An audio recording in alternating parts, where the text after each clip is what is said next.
ya. Beda.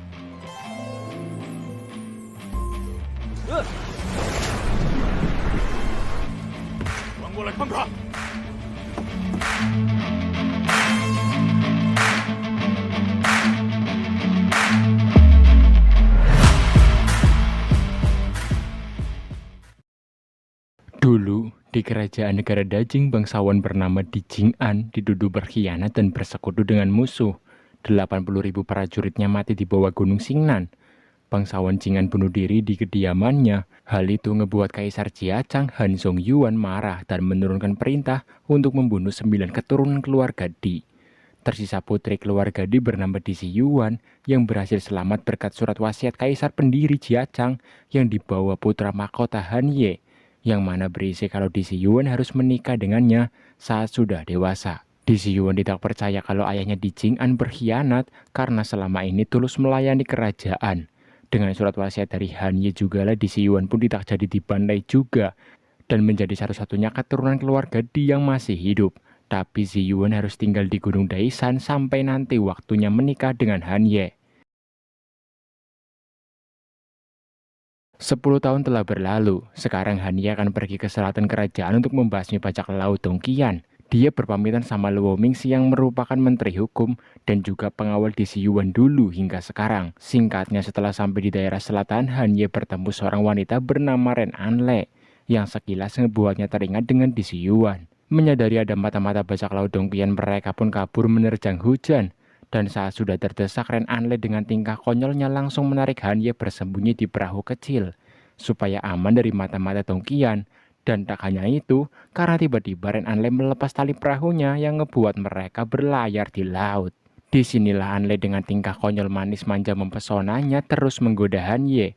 Beruntung Han Ye kuat iman. Mereka pun bermalam di perahu.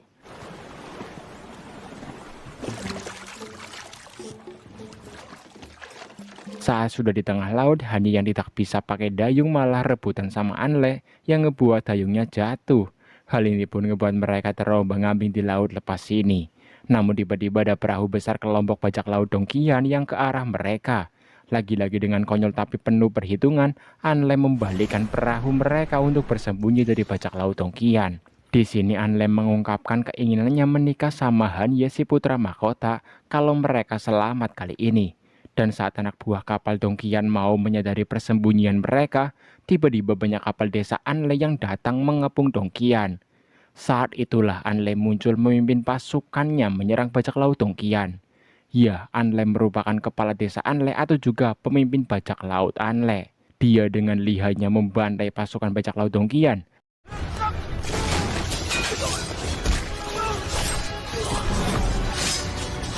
Han Ye tentu kaget melihat wanita yang bersamanya bertingkah konyol ternyata bisa serius dan jago baku hantam.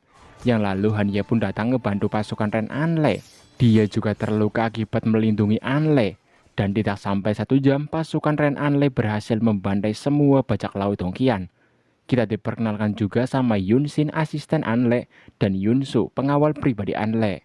Di sini Anle mengobati Han Ye yang sebelumnya terluka. Menyadari pasukan air negara Dajing datang, Anle dan pasukannya pun langsung beberes dan mundur. Han Ye sendiri sangat berterima kasih sama Anle yang sudah membantunya membandai bajak laut Dongqian. Dan sebagai imbalannya, Anle merebut sebuah liontin Han Ye dan juga menawarkan diri menjadi istri Han Ye. Bahkan dia akan memberi mas kawin berupa 30.000 pasukan airnya untuk kerajaan Dajing. Namun Han Ye menolak karena posisi istri putra mahkota sudah menjadi milik Di Ziyuan sesuai wasiat kakeknya dulu. Singkatnya, saat sudah sampai di istana kerajaan, Han Ye memberitahu ayahnya atau Kaisar Han perihal yang terjadi saat bajak laut Dongqian berhasil dibantai sama Ren Anle dan dirinya. Dan juga soal Ren Anle yang akan memberi 30.000 pasukan air sebagai mas kawin untuk menikah dengannya. Tentu masalah Anle mau menikahi Han Ye dengan mas kawin yang begitu luar biasa menjadi perdebatan di antara Perdana Menteri dan bangsawan kerajaan. Namun tentu hanya tidak bersedia karena dia hanya ingin memenuhi wasiat kakeknya, yakni menikah dengan Di Ziyuan yang sekarang berada di Gunung Daishan. Keesokan harinya nampaklah Han Ye yang menghadiri acara kerajaan khusus anak-anak muda. Di sini kita diperkenalkan juga sama asisten Han Ye yang bernama Wen Su dan juga Jili. Yang tidak lama kemudian muncullah Yunxin dan juga Yunsu. Tentu tidak lepas juga si bajak laut cantik dan pemberani Ren Anle. Sambil berkuda, dia bilang di hadapan Hanye kalau dirinya datang untuk menjadi istri putra mahkota. 我是来当太子妃的。 Kedatangan Ren Anle yang melamar putra mahkota tentu menjadi trending publik kerajaan. Ren Anle menjadi terkenal dalam semalam. Anle yang sudah menetap di ibu kota kerajaan juga tahu soal dirinya yang terkenal sekarang. Tapi nampaknya ada rencana mendalam juga yang sudah Ren Anle lakukan sehingga kekeh ingin menjadi istri putra mahkota. Kemudian diperlihatkan Luo Mingxi si menteri hukum yang menemui Ren Anle di sebuah tempat rahasia. Dan terkuaklah fakta kalau ternyata Anle adalah Di Yuan yang di awal film. Lah terus yang lagi diasingkan di Gunung Daisan siapa? Nanti kita akan mengetahuinya ya. Di sini Di Yuan akan memakai nama Ren Anle supaya tidak dicurigai keluarga kerajaan termasuk Hanye. Selama 10 tahun ini Anle sudah melatih diri bahkan sudah memiliki pasukan untuk suatu hari nanti balas dendam atas pembantaian keluarga Dinya. Luo Mingxi juga terlibat dalam rencana balas dendam Ren Anle ini, yang mana target pertama mereka adalah bangsawan Zhongyi atau Guyunian yang dulu memerintahkan pasukannya membantai 80.000 prajurit keluarga Di. Luo Mingxi akan memasukkan Anle ke Mahkamah Agung karena itu di bawah kekuasaan Guyunian atau bangsawan Zhongyi. Yang lalu Luo Mingxi memberitahu Hanye soal Ren Anle yang cocok masuk ke Mahkamah Agung untuk melawan kelicikan bangsawan Zhongyi. Hanye yang memang tidak suka ketidakadilan pun sepakat memasukkan Ren Anle ke Mahkamah Agung. Keesokan harinya Ren Anle menemui Kaisar Han. Meski tingkahnya kurang sopan dan terkesan nyeleneh, Kaisar sadar Ren Anle ini cukup cerdik dan penuh semangat. Namun perihal Ren Anle yang mau menjadi istri Hanye, Kaisar tidak bisa memutuskannya karena itu tergantung pilihan Hanye sendiri. Hanye yang datang kaget melihat tingkah konyol Ren Anle di hadapan Kaisar. Hanye di sini kembali menolak lamaran Anle karena dia tetap akan menikah dengan Di Yuan sesuai wasiat kakeknya. Ren Anle pun pasrah dan tidak lagi ngebet menjadi istri putra mahkota. Namun dia ingin memiliki jabatan di ibu kota ini, siapa tahu bisa lebih kenal dekat dengan Hanye. Hanye pun setuju dan dia akan menempatkan Ren Anle di Departemen Hukum tepatnya Mahkamah Agung seperti pembicaraannya tadi sama Luo Mingxi. Tentu Anle sangat senang karena rencananya masuk ke roda pemerintahan kerajaan di ACC Hanye dan Kaisar Han. Singkatnya Ren Anle yang masuk ke Mahkamah Agung disambut hangat pejabat lain. Di sini Anle menjabat sebagai wakil menteri hukum. Wakil Mahkamah Agung bernama Huang pun menyodorkan kasus soal Lincong yang ngebunuh orang sebelumnya. Namun hal itu dihalangi Ketua Mahkamah Agung Peizan karena kasus Lincong yang sudah ditutup. Ren Anle yang bersandiwara pun percaya-percaya saja dan meresmikan tutupnya kasus Lincong ini. Namun nampak Huang pun yang marah melihatnya. Tak berselang lama Hanye mendatanginya bersama Wensu ngebawa buku-buku hukum untuk Anle pelajari. Anle tentu kaget karena buku-buku hukumnya banyak banget.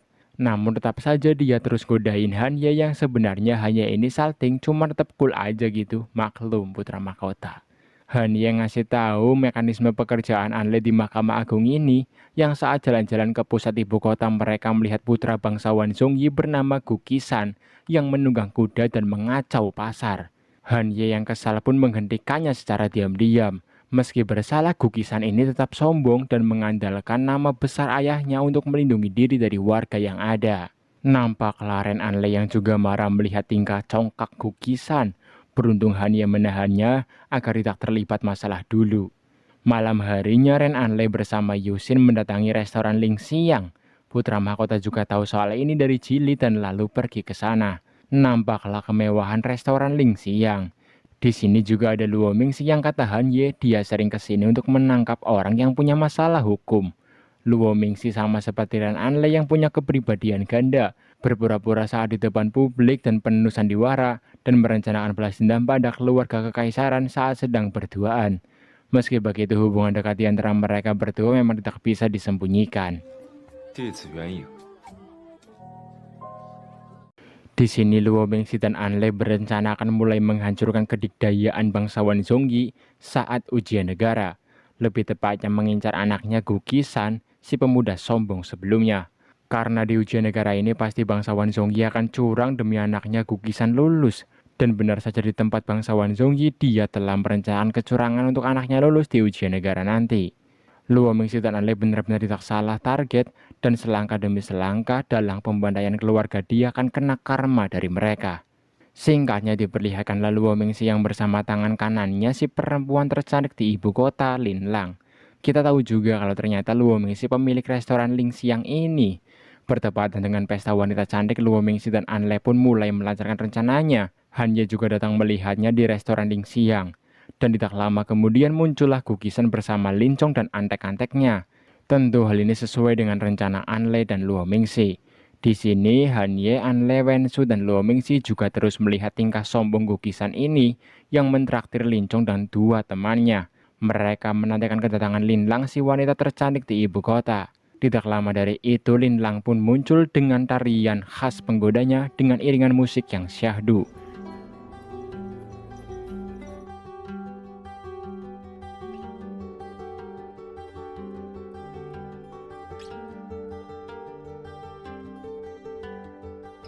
Gerakan lemah gemulai Lin Lang ngebuat mata yang menyaksikannya terpana. Bahkan para pemuda yang ada terus mengejarnya sampai ke atas untuk mendapatkan bunga cinta sang wanita tercantik. Yang tiba-tiba saja Lin Chong terjatuh dari atas. Tentu ini rencana dari Luo Mingxi, Anle, dan Lin Lang. Di mana Anle langsung turun untuk mencari tahu penyebab Lin Chong jatuh hingga tewas ini. Gukisan nampak tetap sombong dan meyakini Lin Chong jatuh dari atas gara kecelakaan biasa. Namun sebagai penegak hukum Mahkamah Agung, Anle tetap akan mengidentifikasinya. Han Ye juga terus memperhatikan cara Anle menyelesaikan kasus ini. Setelah menginterogasi orang-orang yang tadi ikut ke atas, Anle pun mengetahui pelaku yang mendorong Lin Chong. Pemuda ini memohon ampun karena ia merasa tidak sengaja mendorong Lin Chong. Namun tunggu, karena di sini Anle juga menemukan sebuah selipan kertas di pakaian Lin Chong yang ternyata contekan soal ujian negara. Putra mahkota Han Ye lalu langsung menyuruh semua pemuda yang terlibat untuk dibawa ke Mahkamah Agung untuk diinterogasi. Bangsawan Zongyi yang mengetahui anaknya Gukisan dibawa ke Mahkamah Agung karena tragedi tewasnya Lin Chong dan contekan ujian negara tentu kaget. Kaisar Han juga diberitahu Han Ye soal ini karena ada beberapa anak bangsawan lain yang ikut terlibat dalam kasus contekan ujian negara. Kasus ini akan diselidiki Han Ye dan Anle, namun tidak boleh bocor ke publik supaya tidak mencemarkan nama baik petinggi-petinggi kerajaan. Diperlihatkan juga Ren Anle yang dipanggil bangsawan Zongyi. Tentu dia melobi Anle untuk membebaskan anaknya Gukisan dalam kasus ini. Ren Anle yang sudah tahu kelicikan bangsawan Zongyi berpura-pura setuju dengan permintaannya. Namun dari sini Anle juga akhirnya tahu kalau memang kebenaran Gukisan terlibat dalam kasus contekan ujian negara dan ini akan digunakan sebagai kartu as untuk sedikit-sedikit menghancurkan kedikdayaan bangsawan Zongyi. Kemudian Anle menemui Han Ye di kediamannya. Han Ye ngasih tahu waktu mereka menyelesaikan kasus Gukisan dalam ujian negara cuma ada 3 hari. Dan kalau tidak selesai, Kaisar Han sendiri yang akan membebaskan Gukisan karena jabatan bangsawan Zongyi di kerajaan. Kembali Anle malah ngegoda putra mahkota supaya mau menjadikannya sebagai istri. Namun tentu Han Ye menolak karena dia sudah berjanji hanya akan menikahi Di Siyuan sesuai wasiat kakeknya. Yang tanpa dia sadar Di Siyuan ada di hadapannya namun berganti identitas. Keesokan harinya di Mahkamah Agung, Ren Anle nampak pro dengan Pei Zhan agar tidak melakukan interogasi yang kasar pada para pelaku kasus ujian negara. Karena ini demi karirnya aman, mengingat koneksi bangsawan Zongyi cukup kuat di kerajaan. Huang Bu, si wakil Mahkamah Agung yang jujur dan sangat ingin memberantas ketidakadilan, tentu kesal melihatnya. Pei Zhan yang senang dengan perkataan Anle yang sejalan dengannya, kemudian memberikan plakat miliknya untuk Anle menyelesaikan kasus Gukisan dan kawan-kawan. Yang tentu rencana Anle kembali sesuai dengan perhitungannya dan cukup berhasil. Di sini Pei Zhan mengatakan kalau Anle akan dibantu juga sama Huang Bu. Namun Huang Bu yang basicnya jujur tidak mau membantunya karena Anle yang berniat membebaskan Gukisan. Han Ye yang tahu karakter Huang Bu memakluminya karena Huang Bu yang belum paham dengan rencana Anle dalam menyelesaikan kasus. Tapi bagaimanapun juga Anle membutuhkannya dalam memecahkan masalah ini. Yang lalu Han Ye bersama Anle pun mendatangi kediaman Huang Bu yang begitu sederhana ini. Tidak seperti rumah para pejabat negeri Konoha. Han Ye membujuk Huang Bu untuk membantu Anle menangani kasus Gukisan dan kawan-kawan. Han Ye percaya Huang Bu orang yang bijak dan jujur dalam segala hal. Namun Huang Bu yang masih kesal dengan rencana konyol Anle menolak membantunya. Sikap dan ketegasan Huang Bu sebenarnya ngebuat Anle kagum karena ternyata masih ada pejabat yang jujur di kerajaan Dajing ini. Dan dia Anle selama ini berperilaku di hadapan Pei Shen dan Huang Pu sekedar sandiwara demi rencananya berjalan lancar. Sandiwara berlanjut di mana Anle membela Gugisan dan menginterogasi teman-temannya dengan cara yang kasar. Di sini Anle menyuruh teman-teman Gugisan menunjuk saja 2 orang sebagai kambing hitam kasus ujian negara. Dengan begitu yang lain akan bebas dan mereka sepakat dan menunjuk 2 orang di antara mereka. Kemudian diperlihatkan Luo Mingxi yang menemui Han Ye untuk membantunya dalam menyelesaikan kasus ujian negara. Yang ternyata tingkah yang selama ini Ren Anle tunjukkan juga demi menghilangkan kewaspadaan putra mahkota perihal jati dirinya. Tiba-tiba Huang Pu memberikan contekan ujian negara yang didapatkannya dari semua pakaian tersangka yang dipenjara, kecuali Gugisan. Namun Huang Pu yakin Gugisan dalang dibalik contekan ujian negara ini. Di sini 2 orang yang dijadikan kambing hitam juga sudah terpilih di antara semua tersangka, yang mana itu adalah Wu Yue dan Zhou Fu. Ren Anle pun membebaskan sisanya, sementara Wu Yue dan Zhou Fu akan diselidiki lagi sebelum masuk ke sidang. Anle juga ngasih tahu Huang Pu kalau dirinya akan memecahkan kasus ini dengan bantuan Huang Pu untuk menjalankan sandiwaranya. Dan jika rencananya berhasil, keadilan yang selama ini hampir punah akan kembali. Terutama kelicikan bangsawan Zhongyi yang pasti akan mendapat karmanya. Huang Pu menginterogasi Zhou Fu, dan benar saja Gugisanlah dalangnya yang membagikan contekan ujian negara pada dirinya dan yang lain. Bukti-bukti kelicikan Gugisan sudah mulai jelas didapatkan Mahkamah Agung. Pei Shen panik Huang Pu mendapatkan bukti dan saksi kecurangan Gugisan. Mengetahui perkembangan kasus kecurangan ujian negara yang hampir final, hanya tentu bangga dengan Anle yang sudah kerja keras beberapa waktu belakang. Hukum negara atau kerajaan Dajing akan mulai membaik kalau pelaku yang dijadikan tersangka ada bukti nyatanya, dan hal itulah yang harus mereka dapatkan. Terutama untuk sekarang, yakni kelicikan bangsawan Zhongyi yang selama ini cukup kebal dan tidak tersentuh sama hukum. Dan itulah yang sedang Anle jalankan untuk mengungkap kebusukan bangsawan Zhongyi. Diperlihatkanlah Han Ye yang curhat sama Wen Su soal dirinya yang belakangan ini terus memikirkan Di Si Yuan. Han Ye ingat betul dulu Di Si Yuan sangat pandai bermain catur. Di sisi lain di penjara Mahkamah Agung nampak ada seorang pembunuh yang mau membunuh Wu Yue. Kabar ini pun langsung diketahui Luo Mingxi dan Ren Anle.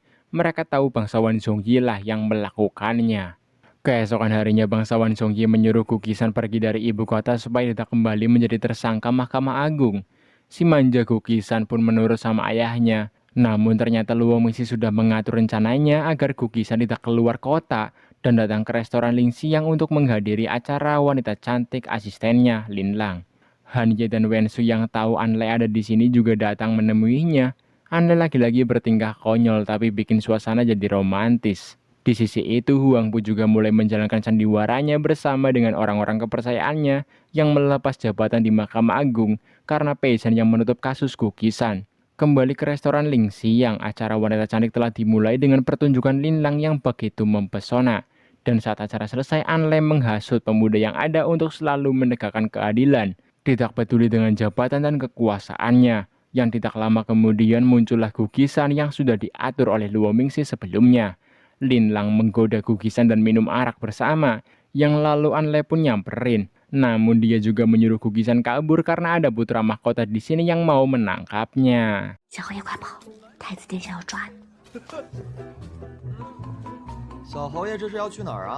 Gugisan yang terkepung tidak sadar kalau sedang dikerjai oleh Ren Anle.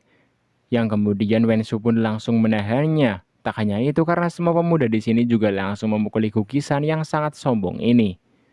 Setelah dirasa cukup, Han Ye pun menghentikannya. Di sisi itu, Huang Pu dipukuli pengawal kerajaan demi dia bisa membunyikan lonceng Xinglong, sebuah lonceng yang menandakan adanya orang yang butuh keadilan kaisar dan kerajaan. Setelah dipukul sebanyak 30 kali, lonceng Xinglong pun Huang Pu bunyikan, dengan tujuan meminta kaisar memberinya dekrit untuk menyelidiki kasus kecurangan ujian negara yang menyangkut Gugisan, anak bangsawan Zhongyi. Yang lalu sidang pun dilaksanakan di Mahkamah Agung.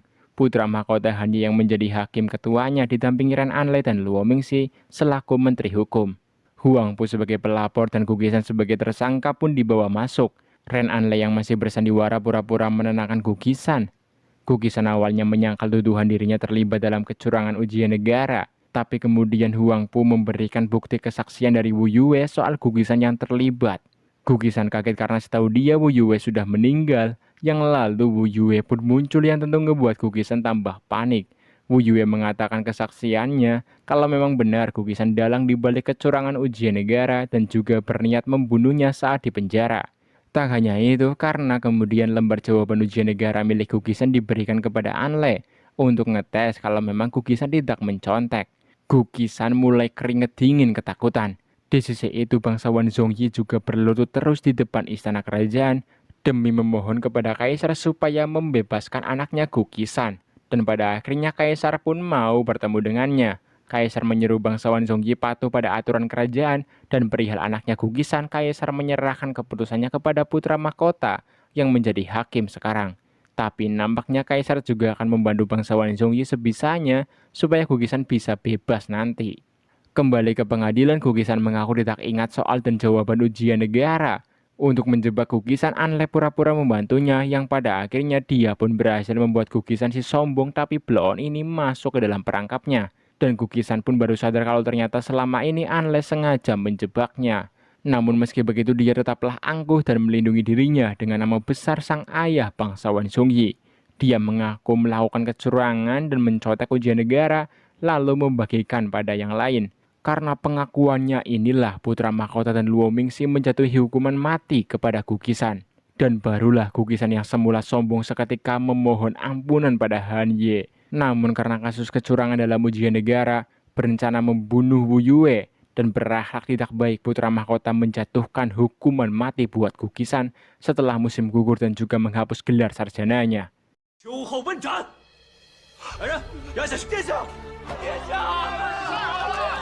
在接下来的会试中，助力我锦绣河山。 Di sini kita pun tahu kalau sebenarnya semua ini sudah rencana Anle dan juga Luo Mingxi, di mana mereka sengaja menyuruh Lin Lang saat Nari memasukkan contekan ujian negara ke pakaian Lincong dan yang lainnya. Begitupun dengan tragedi meninggalnya Lincong yang memang sudah disengaja untuk memancing Gukisan masuk ke dalam perangkap, sehingga terjadilah hari ini.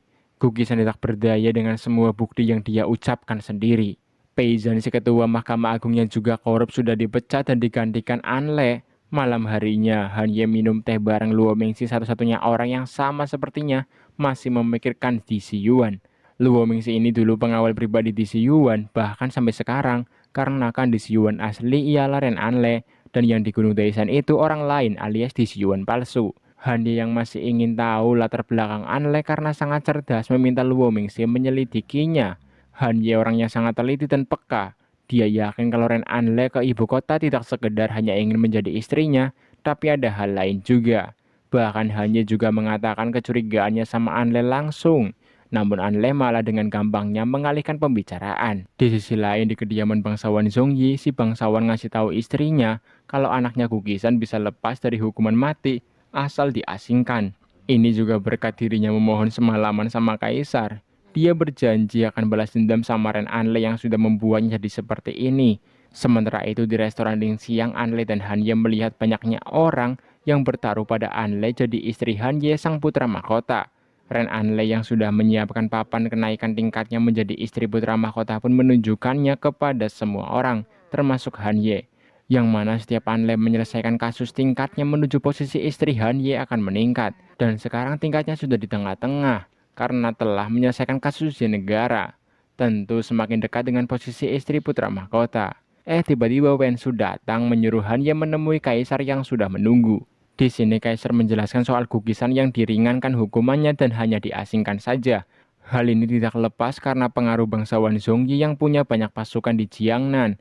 Kekuasaannya di Mahkamah Agung telah dihancurkan Anle dan Han Ye. Kaisar takut bangsawan Zongyi memberontak dan malah menyerang kerajaan. Han Ye pun hanya mengiyakan perkataan ayahnya ini. Di sisi itu Luo Mingxi ngasih tahu Anle soal Han Ye yang sudah mulai mencurigainya. Dan juga perihal sahabat lama Anle atau Di Siyuan yang akan segera balik ke kerajaan setelah menjaga perbatasan barat laut. Dia adalah Putri Aning, adik Han Ye. Namun Anle tetap tenang dan akan terus menjalankan rencananya untuk membalaskan dendam pada keluarga kerajaan. Singkatnya, di kediaman Anle, orang-orang suruhan bangsawan Zongyi berniat membantainya, dan Yun Su pun dapat dengan mudah mengatasinya. Namun tiba-tiba ada satu orang kuat lainnya menyerang. Nampak kekuatan mereka yang seimbang, yang mana saat Wen Su datang mereka pun sadar kalau orang ini suruhan Han Ye alias pengawal pribadinya juga. Dia telah datang membasmi orang-orang suruhan bangsawan Zhongye sebelumnya. Keesokan harinya Han Ye menemui An Le di restoran Lingxiang, di mana An Le sedang belajar buku-buku hukum supaya Han Ye tidak lagi terlalu curiga kepadanya. 你看， 小的来晚了。 An Le juga menyiapkan seorang pendongeng untuk mengiringi pembicaraan mereka. Si pendongeng menceritakan kisah Putri Aning adik Han Ye yang menjadi jenderal perbatasan barat laut kerajaan Dajing dan Xin Utara yang sering berperang. Yang tiba-tiba ada seorang wanita dan pengawalnya yang datang. Dan inilah dia Aning, putri pertama kerajaan Dajing yang menjadi jenderal. Yang tiba-tiba Aning baku hantam sama An Le. Han Ye panik namun tidak bisa menghentikan mereka karena ditahan pengawal Aning, Leng Bei. An Le dan Aning terus baku hantam bahkan sampai ke pusat resto Lingxiang. 当凶袭来！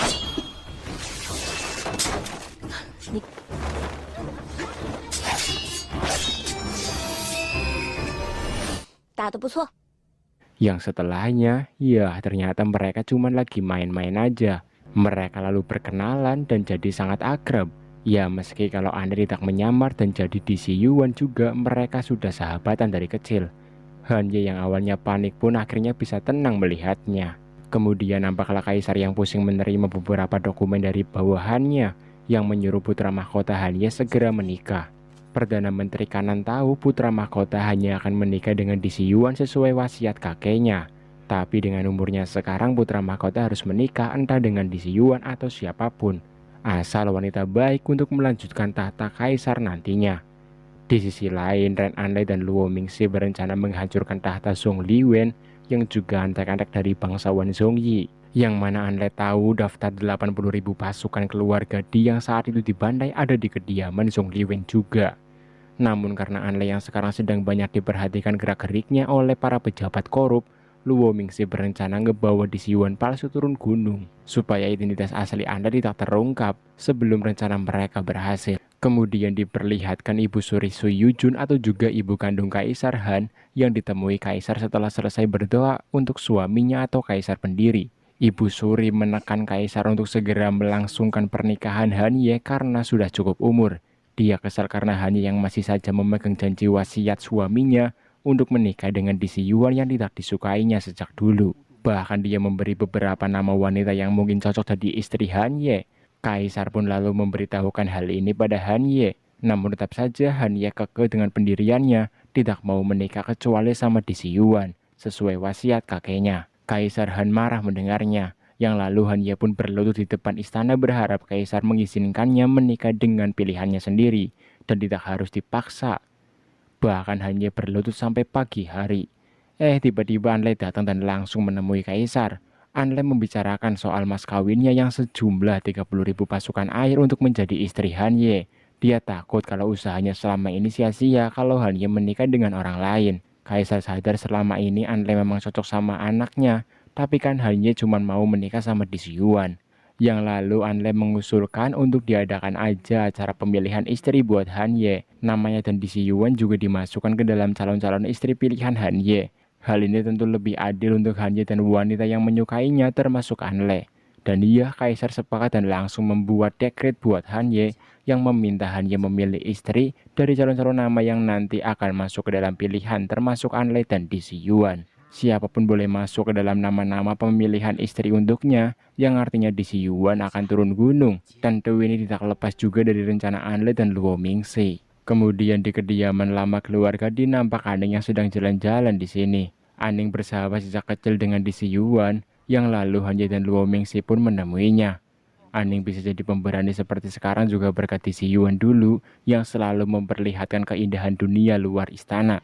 Singkatnya, saat malam tiba, Aning menceritakan kisah kelam DC Yuan dan keluarganya pada An Le. Dia tahu keluarga Di tidak bersalah, namun tetap dibantai oleh kekaisaran. Aning merasa bersalah karena dirinya merupakan anak dari kaisar, sehingga coba menjadi wanita kuat dengan menjadi jenderal perbatasan barat laut demi Dajing tetap aman. An Le yang mendengarnya tentu kaget karena sahabat lamanya ini ternyata cukup dalam menyayanginya. Dia yang sekarang berubah identitas sebagai An Le bukan DC Yuan hanya bisa menenangkannya. Yang lalu mereka pun pergi ke restoran Lingxiang yang memperlihatkan banyak orang bertaruh pada An Le untuk menjadi istri putra mahkota. Yang diketahui juga kalau Aning bertaruh banyak pada An Le dan bukan malah pada DC Yuan. Mereka pun akan minum sembari diiringi musik sang wanita tercantik Lin Lang. Hanye juga dikasih tahu Jili soal Aning dan Anle yang sedang berada di resto Ling Xiang. Hanye tentu kaget mendengarnya, yang ternyata Anle dan Aning sedang minum arak. Di sisi itu Luo Mingxi menyuruh Lin Lang menyanyikan satu lagu saja dan berpakaian anggun tidak mencolok, sesuai selera Aning. Di sisi itu adegan romans terjadi saat Aning yang mau ngambil arak diselamatkan Leng Bei saat mau jatuh. Tak lama kemudian Lin Lang pun datang dan langsung menyanyikan lagu sedih yang penuh dengan histori di dalamnya. Hanye dan Wensu yang mendengar dari luar ruangan sadar ini lagu penenang arwah. Aning ingat dulu sahabatnya di Xuyuan juga sangat pandai menyanyikan lagu penenang arwah ini. Yang lalu Aning pun menari dengan pedangnya dengan iringan lagu penenang arwah dari Lin Lang. Dia memuji lantunan Lin Lang yang begitu indah dan menyayat hati. Si Wensu sendiri malah PDKT sama Yunxin yang sudah ia taksir sejak pandangan pertama. Kembali ke lagu penenang arwah yang menyimpan banyak filosofi, terutama menceritakan prajurit yang membela kerajaan namun harus meninggal secara tragis di medan perang demi menjunjung tinggi keadilan dan kedamaian. Di sini Aning merasa Anle mirip banget dengan Di Siyuan sahabat lamanya, namun dia yang mabuk ngebuat Anle tenang karena Aning tidak lagi sadar tentang identitasnya. Kemudian Aning memberikan semacam koin yang ditemuinya di daerah Jiangnan yang terdapat kata Jing'an ayah Di Siyuan, yang artinya ini adalah koin milik keluarga Di yang sekarang tidak lagi beredar. Ini juga pertanda ada prajurit keluarga Di yang selamat di antara 80.000 lainnya yang dibantai di bawah gunung Xingnan. Anle tentu kaget karena nyatanya masih ada prajurit keluarganya yang masih hidup. Tentu balas dendamnya untuk menegakkan keadilan buat keluarga Dinya yang difitnah dulu semakin membara. Saat sudah membantu Aning tidur, Hanye menemuinya. Aning mabuk berat sehingga tidur dengan lelap. Di sini Anle kembali dibuat kagum karena nyatanya bukan hanya Aning yang sangat merindukannya, tapi juga Hanye yang memang dulu sudah sangat dekat dengannya. Namun apa boleh buat, sekarang identitasnya sudah berganti menjadi Ren Anle demi menuntut keadilan keluarganya yang dibantai kekaisaran dulu. Anle lalu menunjukkan koin keluarga Di pada Luo Mingxi, yang mana mereka akan mencari penyintas dari prajurit keluarga Di 10 tahun lalu untuk mendapat kebenaran tentang tragedi tewasnya 80.000 prajurit keluarga Di. Keesokan harinya bangsawan Zhongye dikasih tahu soal warga Jiangnan yang ngebawa surat darah ke ibu kota yang menuntut antek-anteknya Zhong Liwen yang sudah korup di daerah Jiangnan.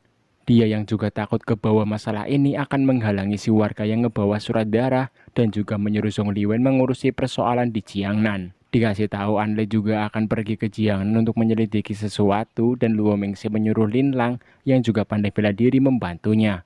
Kemudian diperlihatkan warga yang ngebawa surat darah dikejar orang-orang suruhan bangsawan Zhongye. Beruntung Lin Lang cepat datang dan membantai orang-orang suruhan ini.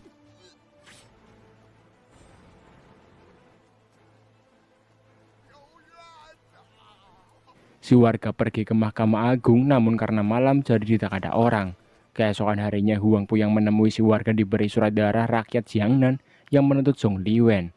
Huang Pu langsung ngebawa si warga masuk untuk diobati karena terluka.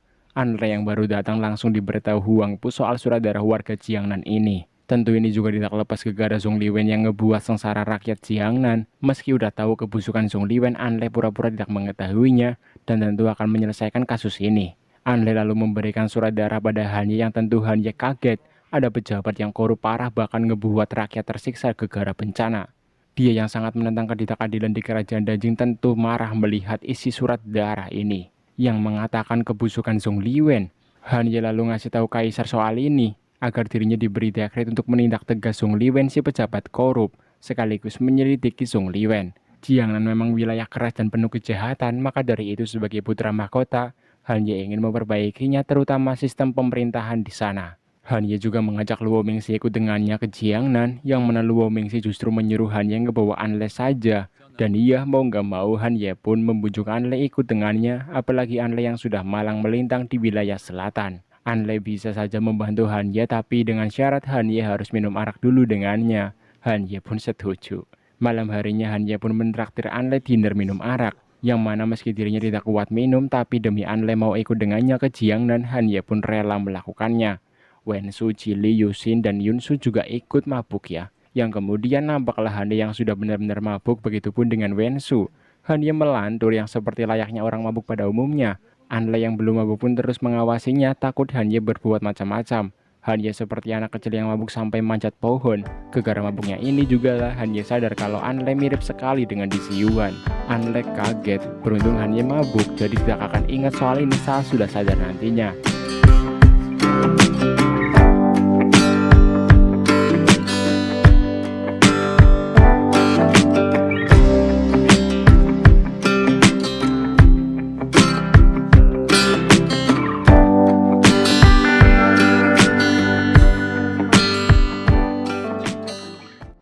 Dan benar saja, keesokan harinya Hanye begitu kaget kalau dirinya bertingkah konyol saat mabuk. Untung ada Anle yang menjaganya. Yang kemudian Hanye pun menemui Anle di kediamannya. Dia masih sangat malu karena semalam berbicara ngelantur gegara mabuk. Untuk itulah dia melayani Anle sebagai permintaan maafnya sekaligus agar Anle mau menemaninya ikut ke Jiangnan. Dan ia akhirnya Hanye diberi dekret ayahnya buat pergi ke Jiangnan bersama Anle. Lalu Hanye, Anle, dan rombongan pun pergi menuju Jiangnan. 会闹得人仰马翻的。 Di tengah jalan tiba-tiba kuda yang ditumpaki Yunsu dan Yunsin oleng. Beruntung Wensu yang datang cepat menyelamatkan Yunsin yang hampir jatuh. Seketika langit turun hujan, mereka pun melanjutkan perjalanan. Di sini Wensu menceritakan soal dirinya yang punya kemampuan daya ingat yang sangat sempurna, sehingga jarang lupa. Wensu juga memberikan peta Jiangnan kepada Anle yang sebelumnya ia dapat dari Luo Mingxi. Diketahui juga kaisar yang sudah memberi dana dan bahan pangan ke Jiangnan buat para korban bencana. Dan sekarang bantuan itu sedang dalam perjalanan. Di Jiangnan sendiri, Song Liwen diberitahu bahwa hanya perihal putra mahkota Hanye dan rombongan yang sebentar lagi akan sampai. Song Liwen percaya Hanye akan menyelidiki kasus yang menyangkutnya sehingga dia akan mempersiapkan segala cara supaya keburukannya tidak diketahui Hanye. Di sisi lain, Hanye dan Anle sadar Song Liwen sudah menutupi keburukannya di pusat kota ini, yang lalu mereka pun mendatangi toko beras yang nampak begitu banyak beras di sini. Namun mereka tidak diizinkan membelinya kalau cuma beberapa kilo saja, dan malah memberikan harga yang sangat mahal. Tentu hal ini ngebuat Hanye curiga kenapa toko beras ini banyak sekali stoknya, padahal Jiangnan ini baru terkena bencana. Mereka lalu berdandan biar seperti korban bencana untuk menyelidiki tempat para pengungsi. Dan mereka pun akhirnya melihat bagaimana para pengungsi yang kondisinya sangat memprihatinkan dan hanya dikasih nasi campur air saja sebagai makanannya. Tidak sedikit juga yang tidak dikasih jatah makanan tidak layak ini. Tentu sebagai putra mahkota Hanye sangat miris melihat rakyatnya hidup penuh penderitaan. Di ibu kota tepatnya restoran Ling Xiang, Luo Mingxi yang sudah lama sakit diberi obat asisten cantiknya Lin Lang. Lin Lang juga ngasih tahu kalau pengawal Aning Leng Bei seorang rakyat biasa yang dulu tinggal di perbatasan kerajaan Dajing dan Xin Utara. Aning menjadikan Leng Bei orang kepercayaannya hingga sekarang. Hal itu tidak lepas juga karena Leng Bei yang pernah menyelamatkannya saat di medan perang. Di sini Lin Lang juga memberikan bibit bunga kerinduan pada Luo Mingxi yang katanya pengen menumbuhkannya sampai berbunga.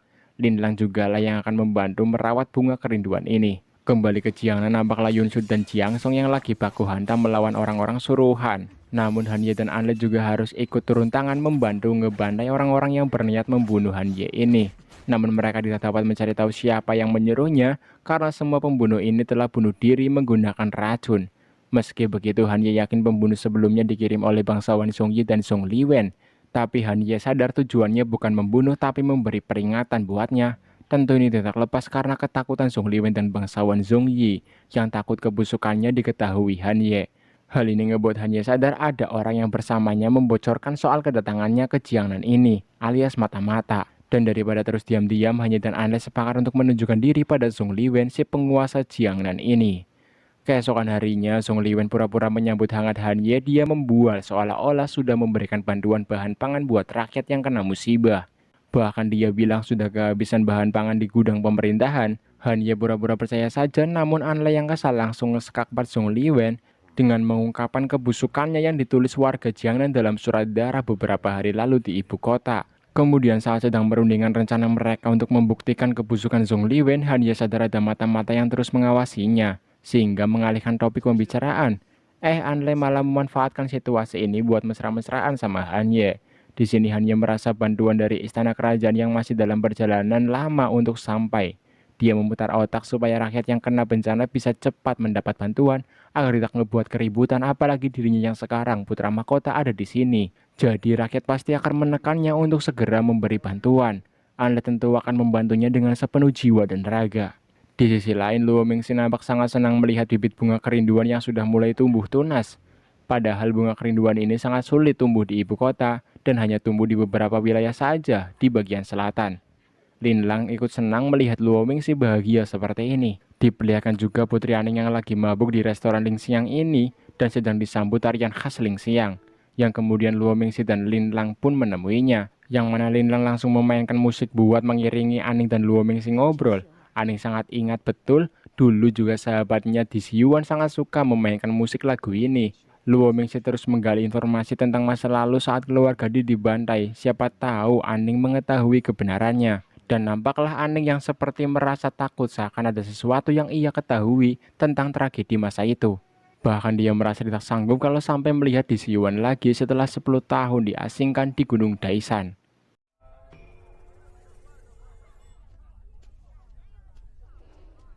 Hal ini pun ngebuat Luo Mingxi yakin Aning tahu kalau keluarga Di difitnah. Dia menyuruh Lin Lang mencari tahu kebenarannya sekaligus menyelidiki pemilik koin keluarga Di.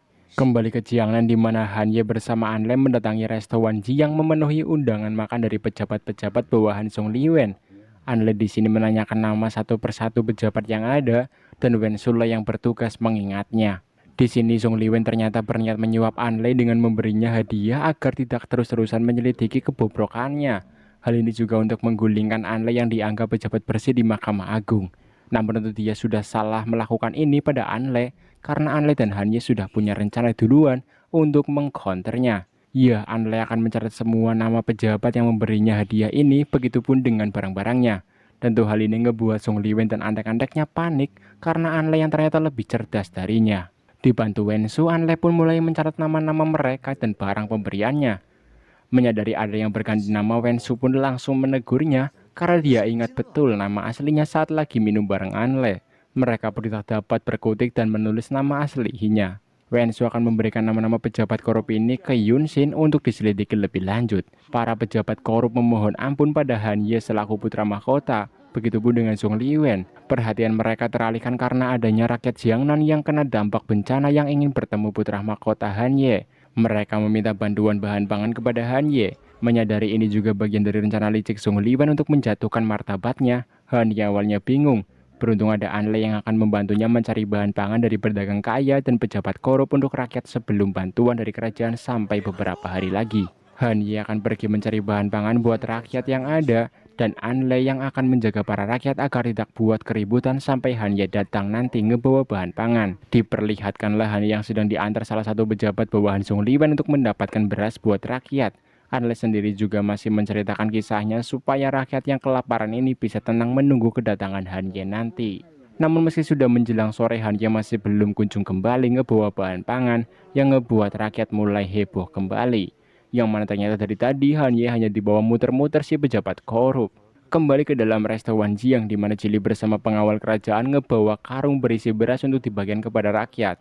An Le pun mengatur rakyat agar tertib mengantri beras yang akan dibagikan. Yang ternyata ini juga bagian siasat Han Ye yang menyiapkan satu karung beras asli dan sisanya palsu. Hal ini agar rakyat tenang dan tidak mengamuk sebelum dirinya kembali ngebawa beras bantuan asli yang banyak. Namun di sini antek-antek Song Liwen kembali memprovokasi dan akhirnya tahu kalau karung-karung ini berisi pasir bukan beras. Beruntung An Le dengan cepat menahannya sebelum dia ngasih tahu hal ini kepada rakyat yang lain. Di sisi itu Han Ye pun akhirnya tenang karena bantuan beras dari kerajaan yang sudah berhasil sampai lebih cepat berkat Yun Su. Yang lalu dia dan Yun Su pun ngebawa beras bantuan ini ke depan resto Wan Jiang untuk dibagikan kepada rakyat yang terkena bencana. Seorang pemimpin yang jujur dan bijaksana tidaklah mungkin mau melihat rakyatnya kelaparan apalagi menderita. Apapun akan dilakukan demi rakyat bisa hidup dengan lebih baik. Ini benar-benar bukti kalau memang Han Ye bukanlah sekedar calon pemimpin abal-abal, tapi juga pemimpin yang bertanggung jawab atas jabatan melayani rakyat kerajaan. Song Liwen tentu panik melihat Han Ye dan An Le berhasil menyelesaikan keluhan rakyat yang kelaparan. Apalagi sekarang Han Ye dan An Le yang akan menyelidiki kasus bencana banjir yang menimpa Jiangnan tempo lalu. Dia tambah panik takut kebusukannya mengkorupsi dana pembuatan tanggul sungai diketahui juga sama Han Ye. Dan ia An Le tahu kalau saksi Song Liwen korup adalah pekerja tukang sungai. Dan untuk lebih bisa membuktikannya mereka harus mencari buku kas pemerintahan Jiangnan. Dan di situ pasti ada penggelapan dana yang dilakukan oleh Song Liwen. Yunxin juga ngasih tahu kalau ada 500 pekerja sungai yang sudah kembali direkrut Zhong Liwen untuk memperbaiki tanggul sungai. Namun pekerja-pekerja ini baru bukan pekerja lama yang dulu membuat tanggul sungai. Untuk merayakan keberhasilan mereka menyelesaikan satu masalah tadi sore, mereka pun mabuk hela. Han Ye yang tidak kuat minum langsung mabuk saat baru minum arak 1 gelas. Setiap mabuk ini jugalah Han Ye melihat kalau An Le adalah di Si Yuan. Dia yang sangat merindukan Si Yuan langsung memeluk An Le, yang sebenarnya memang An Le itu adalah di Si Yuan, cuma lagi menyamar saja. Untuk menuntut balas keadilan keluarga Dinya yang difitnah dan juga dibantai 10 tahun lalu.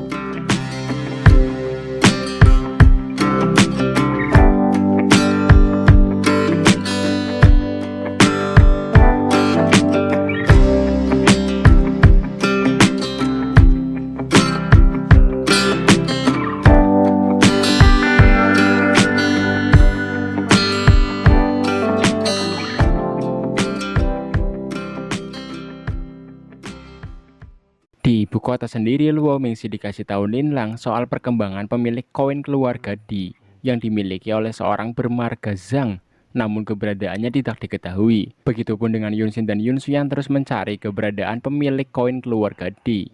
Bahkan mereka sudah membuat sketsa orang bermarga Zhang yang dimaksud supaya bisa cepat diketahui keberadaannya. Di sisi itu, Zhong Liwen yang takut Han Ye dan An Le mengetahui penggelapan dana pembangunan tanggul sungai akan membantai para pekerja agar Han Ye tidak mendapat info korupsinya. Sementara itu, Han Ye meminta pengawalnya Jian Song untuk mengirim suratnya ke kantor pos untuk diantar ke Luo Mingxi. Yang mana surat dari Han Ye ini malah berada di tangan Zhong Liwen yang bertuliskan kalau buku kas penggelapan dana sudah ditemukan. Tentu hal ini ngebuat Zhong Liwen panik karena buku kas ini menyangkut semua pejabat korup di kerajaan termasuk bangsawan Zhong Yi. Yang lalu Han Ye dan Zhili pun menemui Zhong Liwen. Tentu dia tambah panik. Han Ye menyampaikan penyelidikannya soal masalah di tanggul yang jebol. Zhong Liwen dan bawahannya tentu sekarang sudah benar-benar terpojok karena Han Ye yang telah tahu banyak kebusukannya. Malam harinya diperlihatkanlah pembunuh suruhan Zhong Liwen yang dibuat kaget karena pekerja yang mau dibantai tidak ada. Dan mereka masuk jebakan Han Ye dan An Le. Mereka dikepung pengawal kerajaan dari segala penjuru. Yunsu dan Yunxin mewakili An Le dan Han Ye mengancam akan membunuh mereka semua. Yang ngebuat pembunuh bawahan Zhong Liwen pun memohon ampun. Diketahui juga mereka yang seorang petugas pemerintahan dan menyamar menjadi pembunuh. Yang lalu Yunsu pun ngasih tahu soal ini pada Han Ye yang masih bersama Zhong Liwen. Yang mana Han Ye pun akan mengatasi para pembunuh suruhan Zhong Liwen ini. Tentu sekarang Zhong Liwen benar-benar dibuat tidak berkutik, semua rencananya dapat diketahui oleh Han Ye. Yang lalu dia pun pergi untuk mengecek buku kas penggelapan dananya. Zhong Liwen sudah termakan umpan Han Ye dalam surat sebelumnya, yang mana saat dia lagi ngecek buku kas tiba-tiba Han Ye dan An Le datang. Dia masih pura-pura bersikap baik dan seolah tidak tahu apa-apa alias blow on. Wensu pun memeriksa buku kasnya. Dan dia dengan kecerdikannya Wensu pun dapat menyimpulkan kalau Zhong Liwen memang korup. Han Ye pun langsung menahan Zhong Liwen untuk diinterogasi lebih lanjut. Ada 12 nama pejabat yang terlibat sama dengan pejabat yang sebelumnya memberi Han Ye dan An Le suap. Zhong Liwen sudah tidak bisa lagi berbelit karena semua kebusukannya telah terbukti adanya. Semua pejabat korup yang terlibat dalam kasus penggelapan dana langsung diringkus dan akan diberi hukuman yang setimpal, juga dicopot jabatannya. Surat darah dari rakyat beberapa waktu lalu membuahkan hasil, dan akhirnya sang putra mahkota berhasil membongkar kebusukan Zhong Liwen dan antek-anteknya. Di sini An Le sangat kagum sama Han Ye yang dapat mendidik Wensu sehingga jadi cerdas dan punya kelebihan daya ingat sangat baik. An Le juga menganggap Wensu seperti adiknya sendiri. Hubungannya dengan Han Ye juga semakin dekat setelah melewati banyak kasus bersama. Diperlihatkanlah banyak sekali barang berharga hasil korupsi Zhong Liwen. Yunsu dan Yunxin yang lagi di ruang buku Jiangnan bertemu Wensu dan lalu Yunxin pun ngajak Wensu membaca buku di luar ruangan ini. Sementara Yunsu mencari nama 80.000 prajurit keluarga Di yang dulu dibantai di bawah Gunung Xingnan. Dan dia pun mendapatkannya yang ternyata disembunyikan Zhong Liwen di dalam guci besar. 3 hari kemudian, Han Ye, An Le dan pasukan mulai berangkat balik ke ibu kota, yang mana mereka dibuat merinding tatkala seluruh rakyat Jiangnan yang berterima kasih kepada mereka yang sudah memberi bantuan pangan dan juga membongkar kebusukan Zhong Liwen. Meski dalam hatinya An Le membenci keluarga kekaisaran, tapi dia senang bisa melihat kebijaksanaan dan ketegasan Han Ye sebagai calon kaisar di masa depan. Dia yakin Han Ye mampu mensejahterakan kerajaan negara Dajing ini. Han Ye tentu tenang mendengarnya mengingat dia berprinsip menciptakan dunia yang damai dan tentram. Mereka pun lalu melanjutkan perjalanan ke ibu kota. Namun Han Ye dan An Le berduaan mampir ke Gunung Changshan, sebuah tempat yang menyimpan banyak kenangan di masa lalu antara keluarga Han dan keluarga Di. Di sini jugalah makam kaisar pendiri atau kakeknya Han Ye dimakamkan. Mereka berdua memberikan hormat padanya. 虔诚礼吧。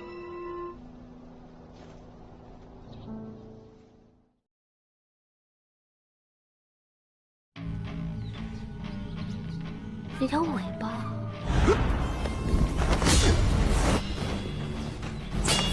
他不是寒夜的对手。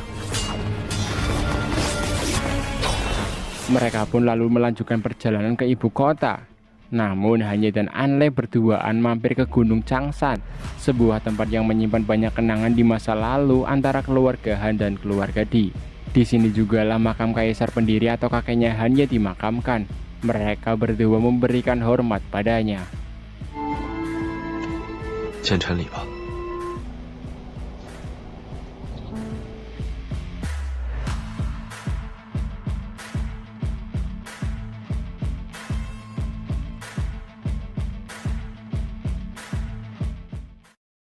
Han Ye sadar selain anggota keluarga Di dan keluarga Han tidak boleh ada yang datang ke Gunung Changshan ini. Namun kali ini dia mengajak An Le entah karena apa. Tapi Han Ye yakin di masa depan An Le bisa menjadi orang yang membantunya menciptakan dunia yang damai. Han Ye juga sudah menganggap An Le sebagai sahabatnya, bukan calon istrinya. An Le gak apa-apa soal itu, yang penting buatnya bisa dekat terus dengan Han Ye. Tapi dia juga akan terus berusaha supaya bisa menjadi istri Han Ye, sang putra mahkota.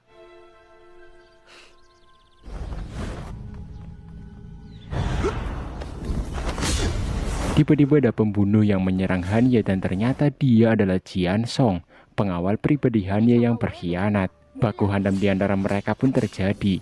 Han Ye berhasil menusuk Jian Song, dan meski berkhianat Jian Song senang bisa menjadi pengawal pribadi Han Ye. Dan lalu Jian Song pun menjatuhkan diri ke bawah gunung.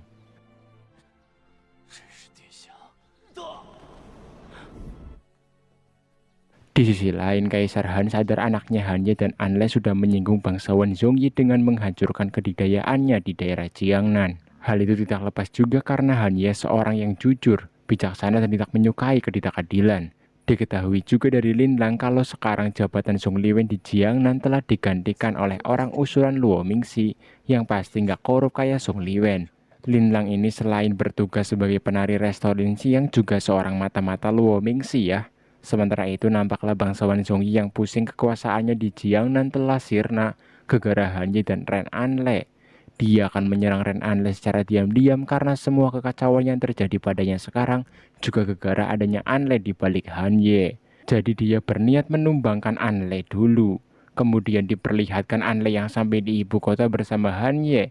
An Le juga langsung menemui Luo Mingxi membicarakan soal pembalasan dendam keluarga Di terhadap keluarga kerajaan atau keluarga Han. An Le telah mendapatkan nama 80.000 prajurit keluarga Di yang dipantai dulu, dan juga ada 10 orang yang selamat, dan yang memiliki koin keluarga Di itu bernama Song Hai.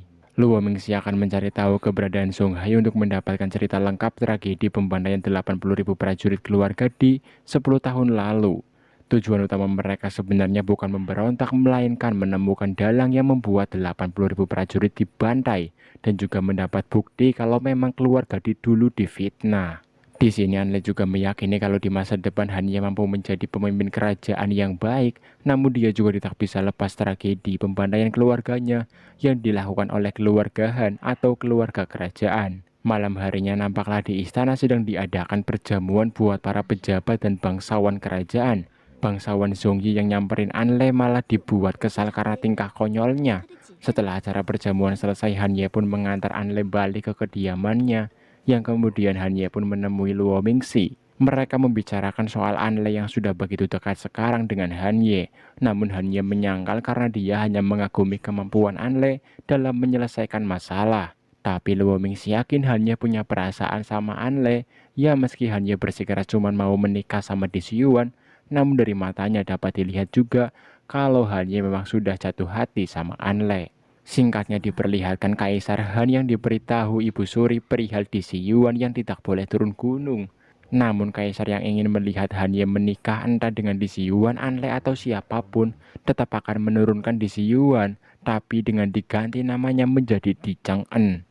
Han Ye yang mengetahuinya tentu marah. Ren Anle yang aslinya adalah Di Siyuan tidak terlalu mencemaskannya karena itu kan hanya identitas belaka. Apalagi Di Siyuan yang sekarang diganti namanya menjadi Di Chang'en. Ialah orang lain alias Di Siyuan palsu.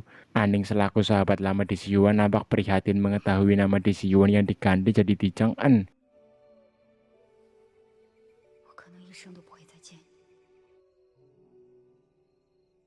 Kemudian diperlihatkanlah Di Siyuan palsu yang berganti nama jadi Di Chang'en yang berada di Gunung Daishan bersama pengawal pribadinya, yang juga anak buah dari Luo Mingxi, sang menteri hukum. Di Siyuan palsu atau Di Chang'en selama ini belajar semua perihal latar belakang dan masa lalu Di Siyuan asli. Tapi meski sudah hafal tetap saja mereka berbeda kepribadian dan sifatnya. 穆青，不过也无妨，因为我被囚禁10年，让他恢复自由之身。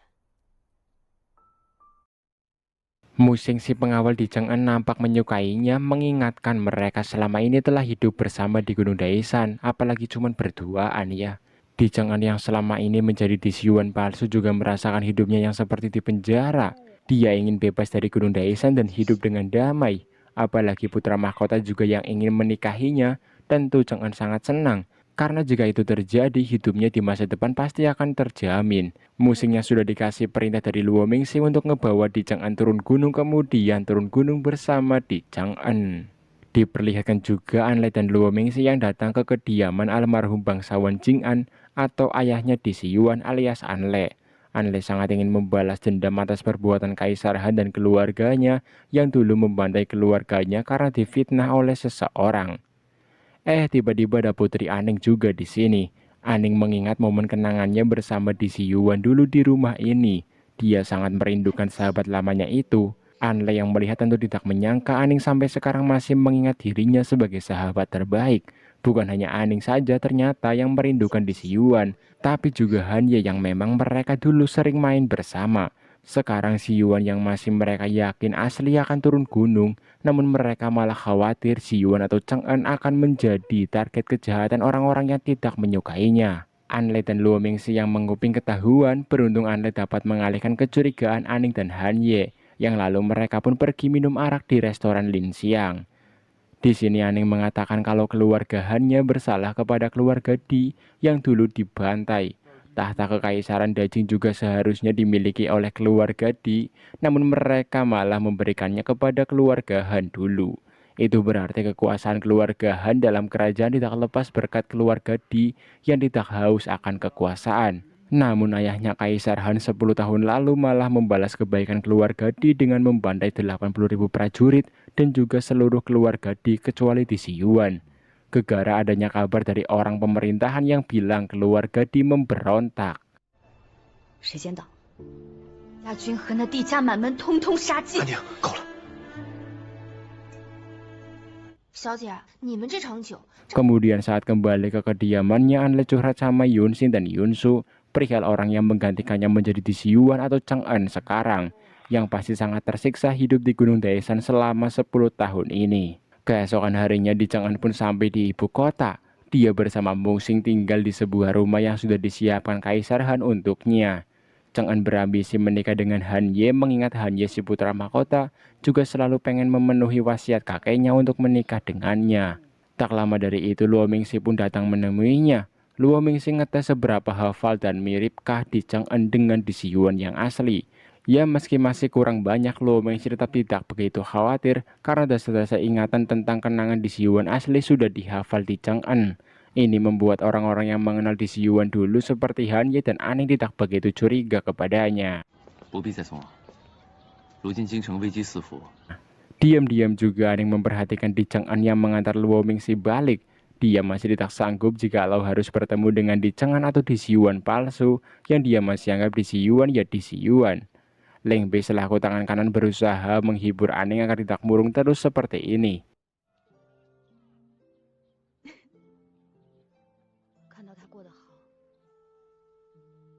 Malam harinya Musing menemui Luo Mingxi. di mana Luo Mingxi menyuruh Musing agar membuat Di Siyuan menurut dengan jalan rencananya kalau mau hidup damai di ibu kota ini. Musing pun bersedia melakukannya, mengingat selama ini juga Luo Mingxi lah yang sudah melatihnya. 大人说笑了，16岁，有8、9分像。那你可知道，今日他下错一次，属下心中只有骆家。 Kedatangan Di Siyuan palsu atau Di Chang'an sekarang malah ngebuat Han Ye khawatir akan keselamatannya. Anle sendiri juga galau dan nampaknya dia memang sudah jatuh hati juga sama Han Ye. Di sisi itu Chang'an merasa senang menjadi Di Siyuan palsu karena dengan begitu hidupnya akan lebih baik mengingat dirinya yang bakal menikah dengan Han Ye. Hal itu dia yakini karena Han Ye yang setia memegang wasiat almarhum kakeknya. Kemudian di istana kerajaan, Perdana Menteri Qiri mengusulkan untuk memasukkan nama Putri Shin Utara sebagai kandidat pemilihan istri buat putra mahkota. Hal itu tidak lepas juga agar perselisihan di antara Dajing dan Shin Utara bisa reda. Dan iya, Kaisar Han pun setuju memasukkan nama Putri Shin Utara Mo Suang di pemilihan istri putra mahkota Han Ye. Anle dan Luo Mingxi sendiri malah senang kalau kandidat pemilihan istri Han Ye banyak. Karena dengan begitu identitas asli Anle pasti tidak akan mudah terungkap. Keesokan harinya Han Ye curhat sama Luo Mingxi perihal dirinya yang masih belum sanggup bertemu dengan Di Chang'an. Hal itu karena Han Ye yakin Di Chang'an memiliki dendam mendalam sama keluarganya yang dulu membandai keluarga Di. Luo Mingxi pura-pura lebih mendukung Di Siyuan palsu Di Chang'an untuk segera menjadi istri Han Ye karena dengan begitu mungkin dendam lama akan sedikit terobati. Beberapa hari lagi istana bakal mengadakan perjamuan pemilihan istri buatnya. Han Ye berharap Di Chang'an bisa melakukan sesuatu agar posisi istrinya sesuai wasiat kakek atau kaisar pendiri tidak sia-sia. Mereka tahu kalau sekarang Di Chang'an sedang didekati sama Ibu Suri, yang hal itu tentu ngebuat Han Ye khawatir karena kan Ibu Suri jelas-jelas tidak menyukainya, tapi sekarang malah mendekati Di Chang'an. Dia yakin ada rencana lain Ibu Suri pada Di Chang'an. Dan saat mau pergi balik tiba-tiba Anle nyerobot untuk menumpang. Han Ye di sini juga curhat sama Anle, di mana dia bimbang karena sekarang kandidat yang menjadi calon istrinya bertambah banyak. Apalagi posisi istri putra mahkota memang sesuatu yang harus menjadi kepentingan publik juga. Jadi Han Ye harus berpikir keras agar rakyat tidak kecewa dengan pilihannya. Dan iya, meski secara lisan Han Ye bilang hanya akan menikahi Di Siyuan yang sekarang jadi Di Chang'an, tapi nyatanya Han Ye diam-diam juga sudah jatuh hati sama Anle. Di sisi lain saat sedang membuka perhiasannya, Di Chang'an melihat adanya surat entah dari siapa. Yang tidak lama kemudian dia disuruh pelayannya untuk menemui Ibu Suri yang mengundangnya datang. Musing yang baru balik belanja kaget melihat Di Chang'an yang sudah tidak ada di rumah. Dan setelah tahu Di Chang'an berada di kediaman Ibu Suri, Musing pun langsung bergegas ke sana. Di Chang'an yang menemui Ibu Suri mengaku selama ini menyalin kitab suci untuk mendoakan kaisar pendiri dan kedamaian kerajaan Dajing. Bahkan dia mengakui kalau keluarga Dinya dulu jahat dan memberontak, yang padahal itu tidak sesuai dengan kenyataan. Tentu Ani yang melihat dari kejauhan dibuat bingung dengan maksud dari ucapan Di Chang'an yang dia kira sahabat lamanya Di Siyuan.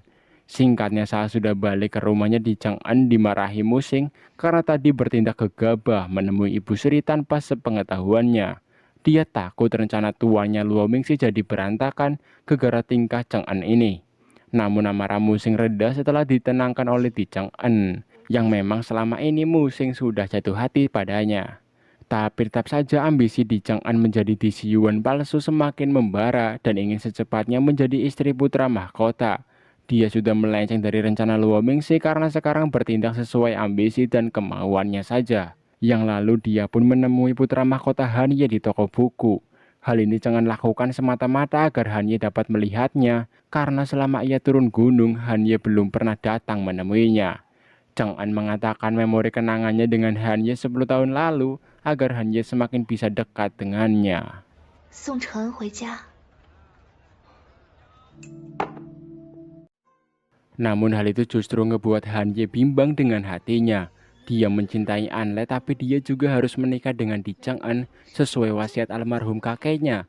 Di sisi itu Ibu Suri sadar kalau sejak kecil Aning memang sangat dekat sekali dengannya. Namun entah mengapa sejak Aning sakit 10 tahun lalu dia agak jauh darinya. Tapi dia tidak terlalu mengkhawatirkannya. Kemudian diperlihatkan Laning dan Leng Bei yang menemui Putri Shin Utara Mo Suang. Sebagai jenderal perbatasan, Aning selalu waspada saat bertemu orang baru.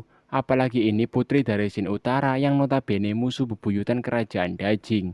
Tapi di sini Aning malah kaget melihat tingkah kocak dan aktifnya Mo Suang yang sangat suka jajan seblak, bajigur, permen Yupi, dan es kelamud. Di sini juga nampaklah semacam ada yang Leng Bei sembunyikan. Dia seakan kenal dekat sama Mo Suang. Singkatnya saja sudah malam, Leng Bei tiba-tiba menemui Mo Suang di penginapannya. Dan terungkaplah kalau ternyata mereka berdua kakak beradik. Leng Bei yang takut adiknya kenapa-napa di ibu kota Dajing ini menyuruhnya pulang setelah selesai menghadiri acara perjamuan pemilihan istri putra mahkota.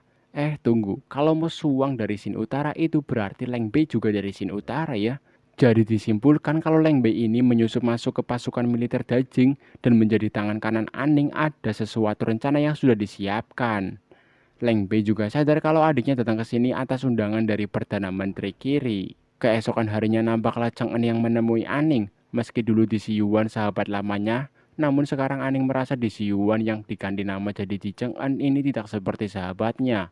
Aning meminta agar Cheng En mundur saja dari pemilihan istri kakaknya Han Ye. Tapi di sini Cheng En malah meminta bantuan Aning agar membantunya mendapatkan posisi istri putra mahkota. Dia beralasan tidak ingin terus-terusan dikurung di Gunung Daisan, sehingga cara satu-satunya adalah dengan menjadi istri putra mahkota agar bisa hidup dengan bebas dan damai. Aning yang mendengarnya tentu tidak tega, tapi dia tetap meminta agar Cheng En tidak lagi ngebet jadi istri putra mahkota, mengingat kalau sampai itu terjadi nyawanya juga pasti akan dalam bahaya. Karena Aning yang tidak mau membantunya, Cheng En yang sudah lepas dari kendali Luo Mingxi pada akhirnya meminta bantuan dari orang misterius yang mengiriminya surat tempo hari lalu. Kemudian saat Anle sedang bersama Aning dan Leng Bei, mereka ditemui Mo Suang. Leng Bei dan Mo Suang berpura-pura tidak saling mengenal agar tidak dicurigai oleh mereka. Yang lalu Anle dan Yu Xin pun pergi ke sebuah tempat. Di sisi lain, Cheng En yang lagi di toko buku menyuruh Musing membelikannya cemilan. Yang mana Cheng En ternyata sedang menunggu orang misterius yang mengiriminya surat. Tapi malah Ren Anle atau juga di Si Yuan asli yang datang. Namun tiba-tiba, iya, beruntung ada Anle yang cepat menolongnya. Musing juga cepat datang menenangkan Di Cheng En yang ketakutan. Orang-orang misterius yang kabur tadi dikejar oleh Lin Lang. Dan iya, baku hantam pun terjadi.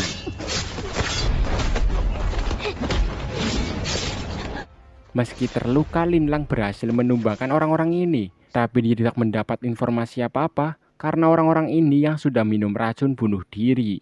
Diperlihatkan juga Han Ye yang bertemu Luo Mingxi. Dia mengaku sudah jatuh hati sama Anle.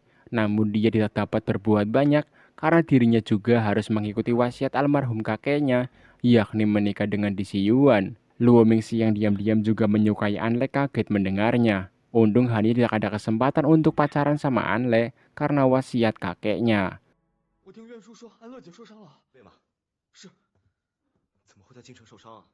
Kemudian Han Ye menemui Anle yang habis terluka karena sebelumnya menyelamatkan Di Cheng En. Dan tentu momen romantis di antara mereka terjadi.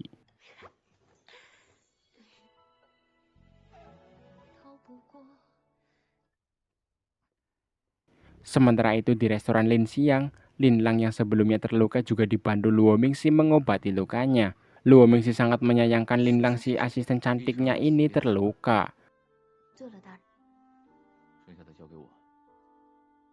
Diperlihatkan pembunuh bayaran kembali mau menyerang Di Cheng En. Beruntung ada Musing. Tapi ternyata pembunuh tadi memberikan sebuah surat rahasia buat Di Cheng En yang intinya si orang misterius akan melindungi Di Cheng En selama di ibu kota ini. Entah mengapa juga meski nyawanya terancam, Cheng En sendiri masih percaya dengan orang yang mengiriminya surat ini. Di sisi lain, Anle dikasih tahu Luo Mingxi perihal Aning yang ia yakini lebih banyak tahu rahasia tentang tragedi 10 tahun lalu alias pembantaian keluarga Di daripada Han Ye. Dan Luo Mingxi juga yakin betul kalau Aning punya jawaban atas teka-teki yang selama ini kurang mereka dapatkan.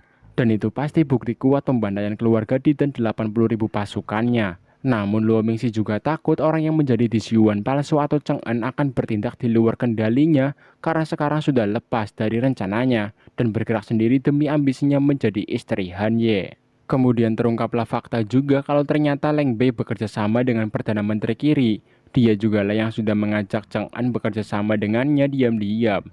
Mereka sama-sama ingin meruntuhkan kedikdayaan kerajaan Dajing dan mengambil alih kekuasaan Dajing menjadi Shin Utara. Perdana Menteri Kiri akan menggunakan Chang'an yang dia kira di Yuan asli sebagai alat buatnya, dan Leng Bei bisa lebih masuk ke dalam keluarga kekaisaran. Dengan begitu mereka bisa menyerang Dajing dari luar dan juga dalam sekaligus nantinya. Di sisi itu Han Ye yang menemui Ibu Suri mendapati adanya Chang'an yang lagi menyalin kitab suci. Chang'an yang mau mendekati Han Ye tidak jadi dan malah pakaiannya kotor kena mangsi.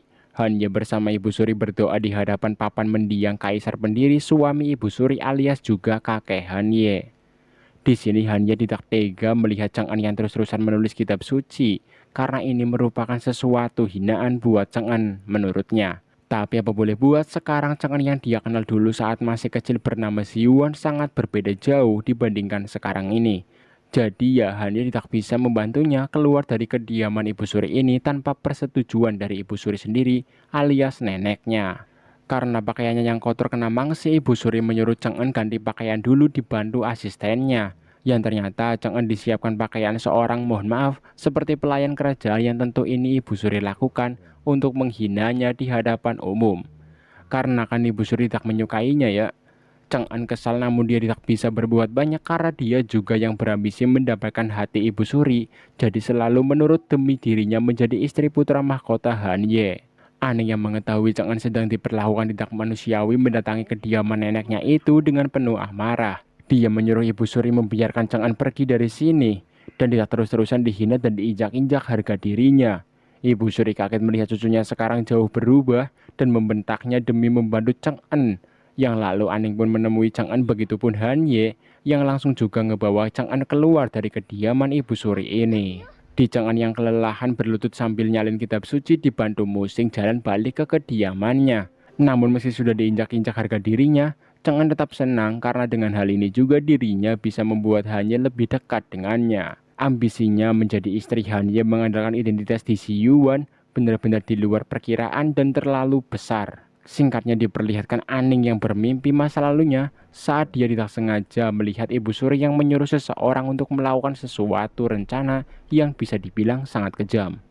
Aning benar-benar ketakutan karena dia yang melihat peristiwa itu, bahkan menjadi salah satu trauma mendalamnya selama ini. Leng Bei sendiri diam-diam masuk dan menggorek-gorek data yang ada di sini untuk melancarkan rencananya. Kemudian Han Ye yang lagi santuy ngeteh ngopi ngudut sambil baca-baca buku disamperin Anle. Dan tentu Anle seperti biasa dengan tingkah konyol manis manja mempesonanya terus ngeledekin Han Ye. Yang meski kesal dengan tingkahnya, Han Ye juga nyatanya senang melihat senyum manis si bajak laut wanita ini. Di sini Anle meminta undangan buatnya menghadiri jamuan pemilihan istri putra mahkota yang disembunyikan oleh Han Ye. Namun karena Han Ye yang tidak mau memberikannya, Anle pun kembali ngebuat Han Ye salting dengan tingkahnya karena dia sadar juga kalau memang Han Ye sudah jatuh hati padanya, tapi tidak mau mengungkapkannya.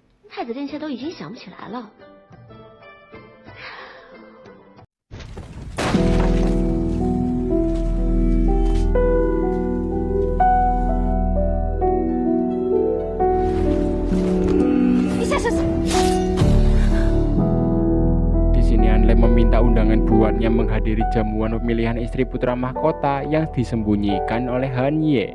Namun karena Han Ye yang tidak mau memberikannya, Anle pun kembali ngebuat Han Ye salting dengan tingkahnya karena dia sadar juga kalau memang Han Ye sudah jatuh hati padanya, tapi tidak mau mengungkapkannya.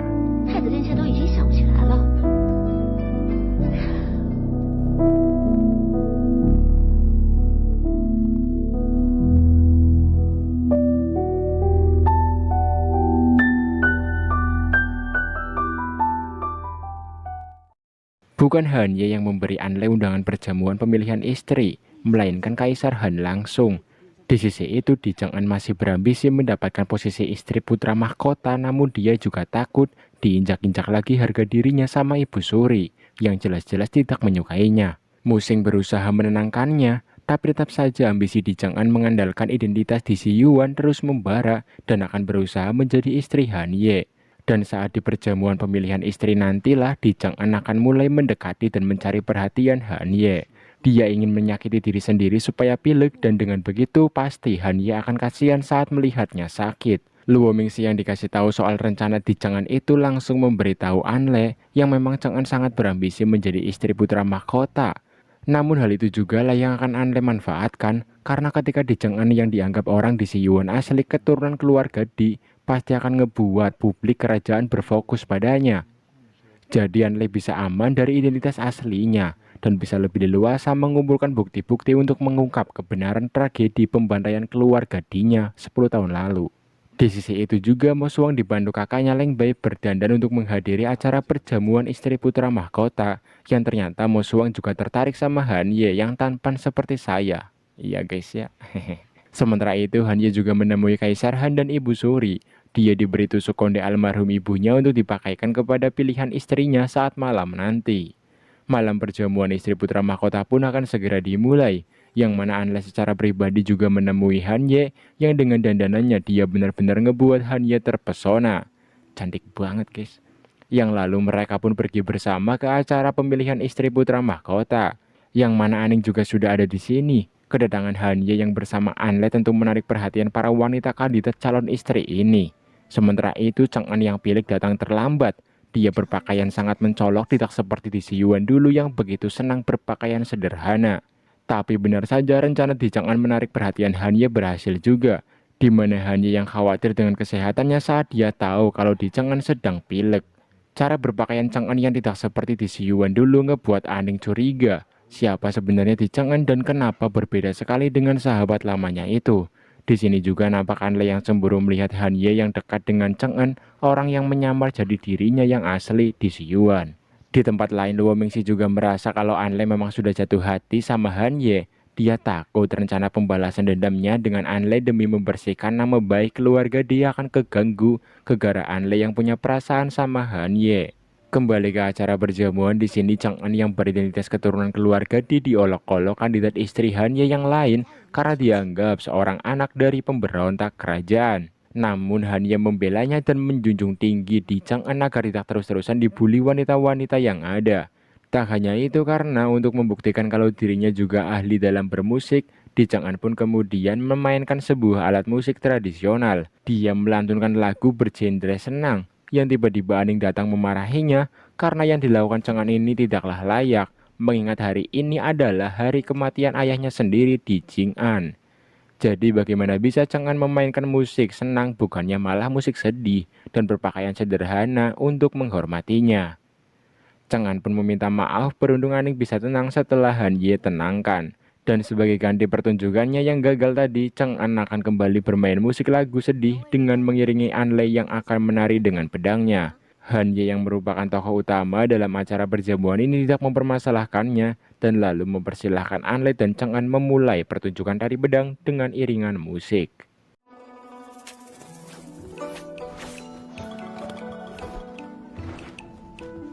Gerakan tari pedang Anle ngebuat Han Ye teringat dengan Di Siyuan kecil yang sama persis menguasai tari pedang yang Anle tunjukkan ini.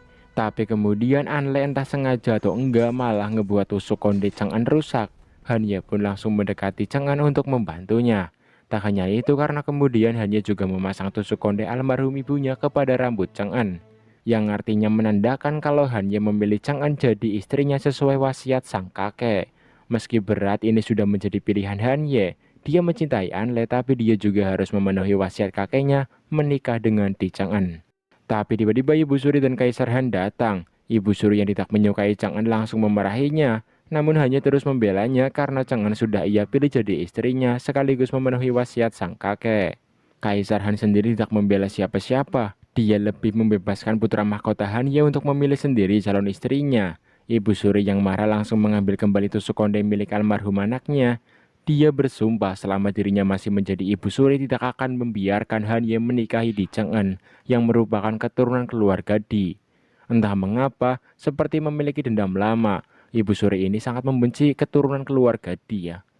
Acara perjamuan selesai dengan kekacauan ini. Anle juga dijemput Luo Mingxi yang begitu perhatian padanya.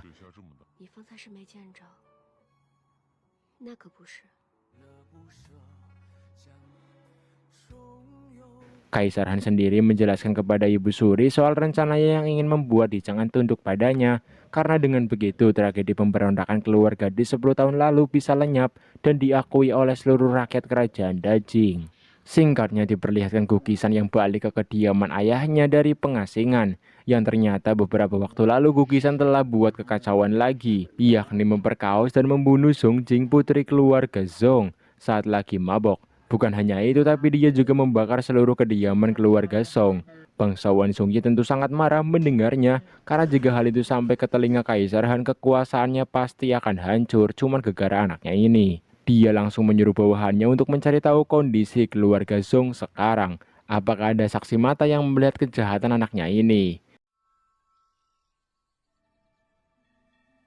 Keesokan harinya untuk memberi penghormatan buat ayahnya di Jing'an, di Si Yuan yang dalam penyamaran menjadi Anle mencurahkan semua isi hatinya di kediaman lama keluarga Dinya. Anle berjanji akan mengembalikan nama baik keluarga Di agar ayahnya dan 80.000 prajurit keluarga Di yang difitnah dan dibantai bisa tenang di alam baka. Tiba-tiba Aning datang. Beruntung Aning tidak curiga siapa Anle sebenarnya, yang ngebuat identitas asli Anle yang merupakan Di Si Yuan tetap aman. Aning di sini mengaku selama ini sangat bangga pernah melihat almarhum bangsawan di Jing'an alias ayah Di Si Yuan yang dulu mati demi kesetiaannya pada Dajing dari fitnah orang yang membantai 80.000 pasukannya.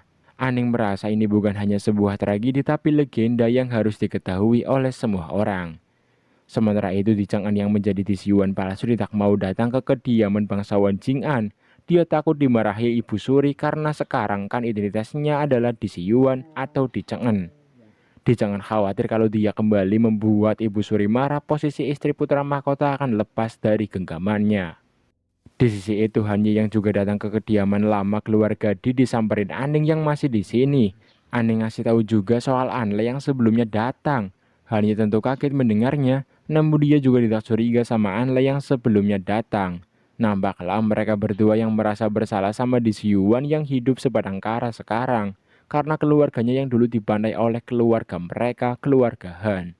Mereka juga meyakini kalau Di Si Yuan yang sekarang telah berubah dibandingkan dulu, karena selama 10 tahun ini terkurung di Gunung Daisan, yang tanpa mereka tahu sebenarnya yang mereka anggap Di Si Yuan atau Di Chang'an itu palsu ya guys ya.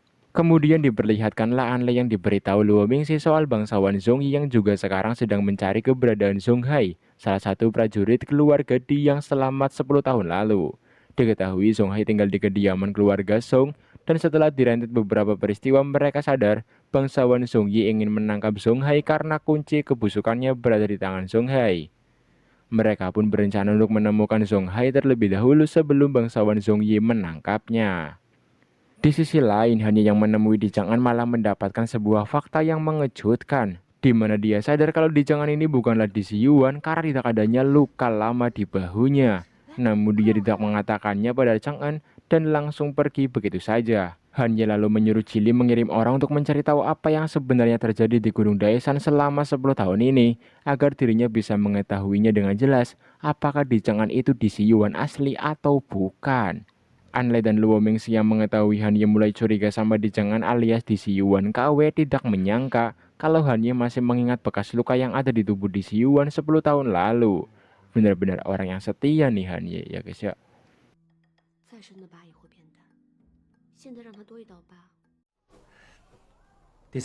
Han Ye yang lagi mikirin kelanjutan hubungannya dengan Di Chang'an malah kembali dibuat tambah pusing setelah Wen Shu yang ngasih tahu perihal kediaman keluarga Zong di Jiangnan yang dibakar oleh seseorang. Yang lalu Han Ye pun mendatangi resto Ling Xiang untuk melepas penat dan terus memikirkan perasaannya yang sekarang tidak karuan, karena dia yang mencintai Anle tapi dia juga harus menikah dengan Di Chang'an sesuai wasiat kakeknya. Namun sekarang dirinya juga mulai curiga dengan Di Chang'an, apakah Di Chang'an itu Di Si Yuan asli atau bukan. Han Ye yang menemui Luo Mingxi sadar kalau Luo Mingxi dan Anle sudah tahu masalah pembakaran kediaman keluarga Song yang katanya dilakukan oleh Zhong Hai. Luo Mingxi pun ngasih tahu kalau masalah ini juga ada sangkutannya sama bangsawan Zongyi. Setelah Han Ye pergi, Luo Mingxi merasa kalau sekarang rencananya dan Anle harus dipercepat dengan mengumpulkan bukti-bukti yang menunjukkan kalau keluarga Di tidak bersalah 10 tahun lalu dan difitnah oleh seseorang. Anle sendiri dikasih tahu Yunsu soal jejak Zhong Hai yang kemungkinan akan segera sampai di ibu kota. Anle pun menyuruh Yunsu mengikuti Zhong Hai kalau menemuinya dimanapun, karena Songhai salah satu saksi kunci tragedi pembantaian 80.000 pasukan keluarga Dinya. Bangsawan Zhongyi yang tahu Songhai sudah sampai di ibu kota dibuat geram karena kalau sampai Songhai melaporkan tindakan gugisan yang memperkaos dan membakar mati keluarga Song di Jiangnan beberapa waktu lalu akan terbongkar dan kekuasaannya pasti akan sirna dan lenyap seketika. Di sisi lain, Di Chang'an yang selama ini mengira Musing tulus menjadi pengawalnya sadar kalau selama ini juga Musing menjaganya karena disuruh oleh seseorang, yakni Luo Mingxi. Hal itu pun ngebuat Di Chang'an merasa selama ini dimanfaatkan dan mulai sekarang dia akan berjalan sesuai keinginan hatinya. Kemudian nampaklah Aning yang minum arak bareng Luo Mingxi di kediamannya. Aning bercerita kalau dirinya dulu seorang penakut, namun berkat support dari Di Siyuan kecil, dirinya jadi seorang yang lebih berani dan itu sampai sekarang, bahkan sampai menjadi jenderal. Tapi sayang persahabatannya dengan Di Siyuan renggang gegara keluarga Han yang membantai keluarga di 10 tahun lalu. Aning juga selalu merasa bersalah selama ini gegara kejadian itu. Luo Mingxi coba ngorek informasi perihal tragedi pembantaian keluarga Di karena dia yakin Aning mengetahui sesuatu. Tapi Aning tidak terpancing dan hanya bilang kalau ada orang di istana yang ingin membunuh Siyuan atau Di Chang'an sekarang. Namun meski begitu Luo Mingxi semakin yakin kalau Aning menyembunyikan bukti siapa dalang dibalik pembantaian keluarga Di. Terbukti saat Luo Mingxi mengenang tragisnya kematian 80.000 pasukan keluarga Di dulu, Aning langsung bereaksi. Aning pun pada akhirnya bilang kalau pembantaian keluarga Di disebabkan oleh seseorang yang mengirim surat rahasia 10 tahun lalu pada bangsawan Di Jing'an atau ayah Di Siyuan, yang menyuruh mengirim 80.000 pasukannya ke Gunung Xingnan. Surat rahasia itu tulisannya mirip sekali dengan tulisan Kaisar Han, ayahnya, sehingga bangsawan Jing'an percaya, yang padahal kenyataannya itu adalah fitnah atau adu domba dari orang yang tidak menyukainya. Namun Aning tidak mau mengungkapkan hal ini pada seluruh rakyat, entah karena apa, tapi kayaknya dalang yang memfitnah bangsawan di Jing'an adalah orang terdekatnya. Siapa nih? Di sisi itu, Wen Su ngasih tahu Han Ye kalau Di Chang'an diundang Kaisar Han untuk datang ke acara jamuan makan malam tahun baru. Sementara Ibu Suri yang baru tahu soal ini malah marah. Dia tidak sudi keturunan keluarga diikut perjamuan akbar makan malam tahun baru nanti. Singkatnya diperlihatkan Leng Bei yang diberitahu Perdana Menteri Kiri soal Di Chang'an yang sepakat untuk bekerja sama dengan mereka. Perdana Menteri Kiri punya rencana jahat pada jamuan malam tahun baru, yang mana Leng Bei lah nanti yang bakal bergerak melakukan sandiwara dengan Di Chang'an. Di Chang'an juga bersiap-siap sendiri untuk menghadiri acara jamuan malam tahun baru di istana. Dia yang selek sama Musing menyembunyikan niatnya yang akan buat sandiwara dengan Leng Bei saat di perjamuan. Hal itu agar dia bisa mendapatkan posisi istri putra mahkota. Perdana Menteri Kiri yang tahu bangsawan Zhongyi berniat menangkap Songhai juga diam-diam akan mengirim orang untuk melakukan sesuatu yang besar agar bangsawan Zhongyi terpojok. 小姐，我找到中海了，五柳街，古云年的人在追杀他。 Dan benar saja pembunuh bayaran yang disuruh Perdana Menteri Kiri menyerang Songhai di kawasan wilayah bangsawan Zhongyi. Anle yang tahu Songhai dalam bahaya juga langsung datang ke TKP untuk menolongnya. Dan dia dengan cepat Anle berhasil menyelamatkan Zhong Liwen yang nyaris terbunuh. Namun tiba-tiba pembunuh bayaran ini malah pergi setelah membakar dan mengunci gudang ini.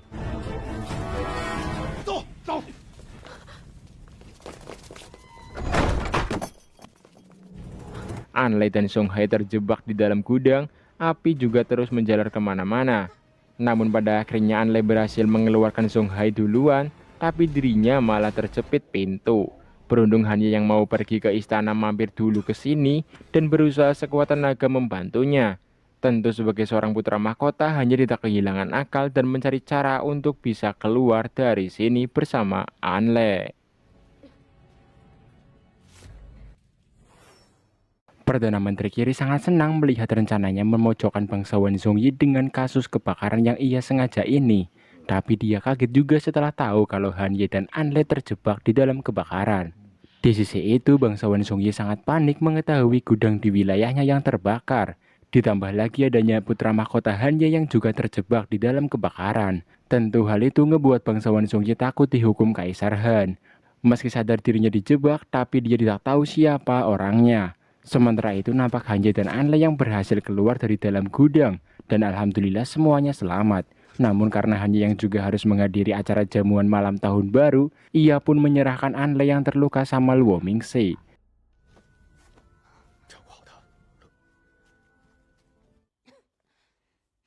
Singkatnya, saat sudah berada di kediamannya, Anle merasa punya hutang nyawa sama Hanye yang menyelamatkannya dari maut. Hal ini ngebuat niat balas dendamnya agak tergoyahkan. Mereka yang belum sadar ini perbuatan Perdana Menteri Kiri menuduh kalau bangsawan Zhongyi lah yang melakukannya. Sementara itu di acara jamuan malam tahun baru istana, Hanye datang terlambat gara harus ganti pakaian dulu karena sebelumnya kotor kena api. Dia meminta maaf pada Kaisar dan Ibu Suri yang sudah lama menunggunya. Acara jamuan malam tahun baru kemudian dimulai dengan tarian topeng tanpa monyet ya, tapi menggunakan pedang. Di tengah pentas tari ini juga Kaisar Han tahu kalau sebelumnya hanya ke gudang yang kebakaran di wilayah bangsawan Zhongyi untuk menangkap Zonghai. Yang padahal kan nyelamatin Anle ya, tapi hanya mengaku pada Kaisar kalau Anle lah yang menyelamatkannya dari kobaran api. Tiba-tiba para penari topeng malah berniat menyerang Kaisar Han. Beruntung dengan cepat Hanye menghalaunya. Acara jamuan berakhir kacau kembali.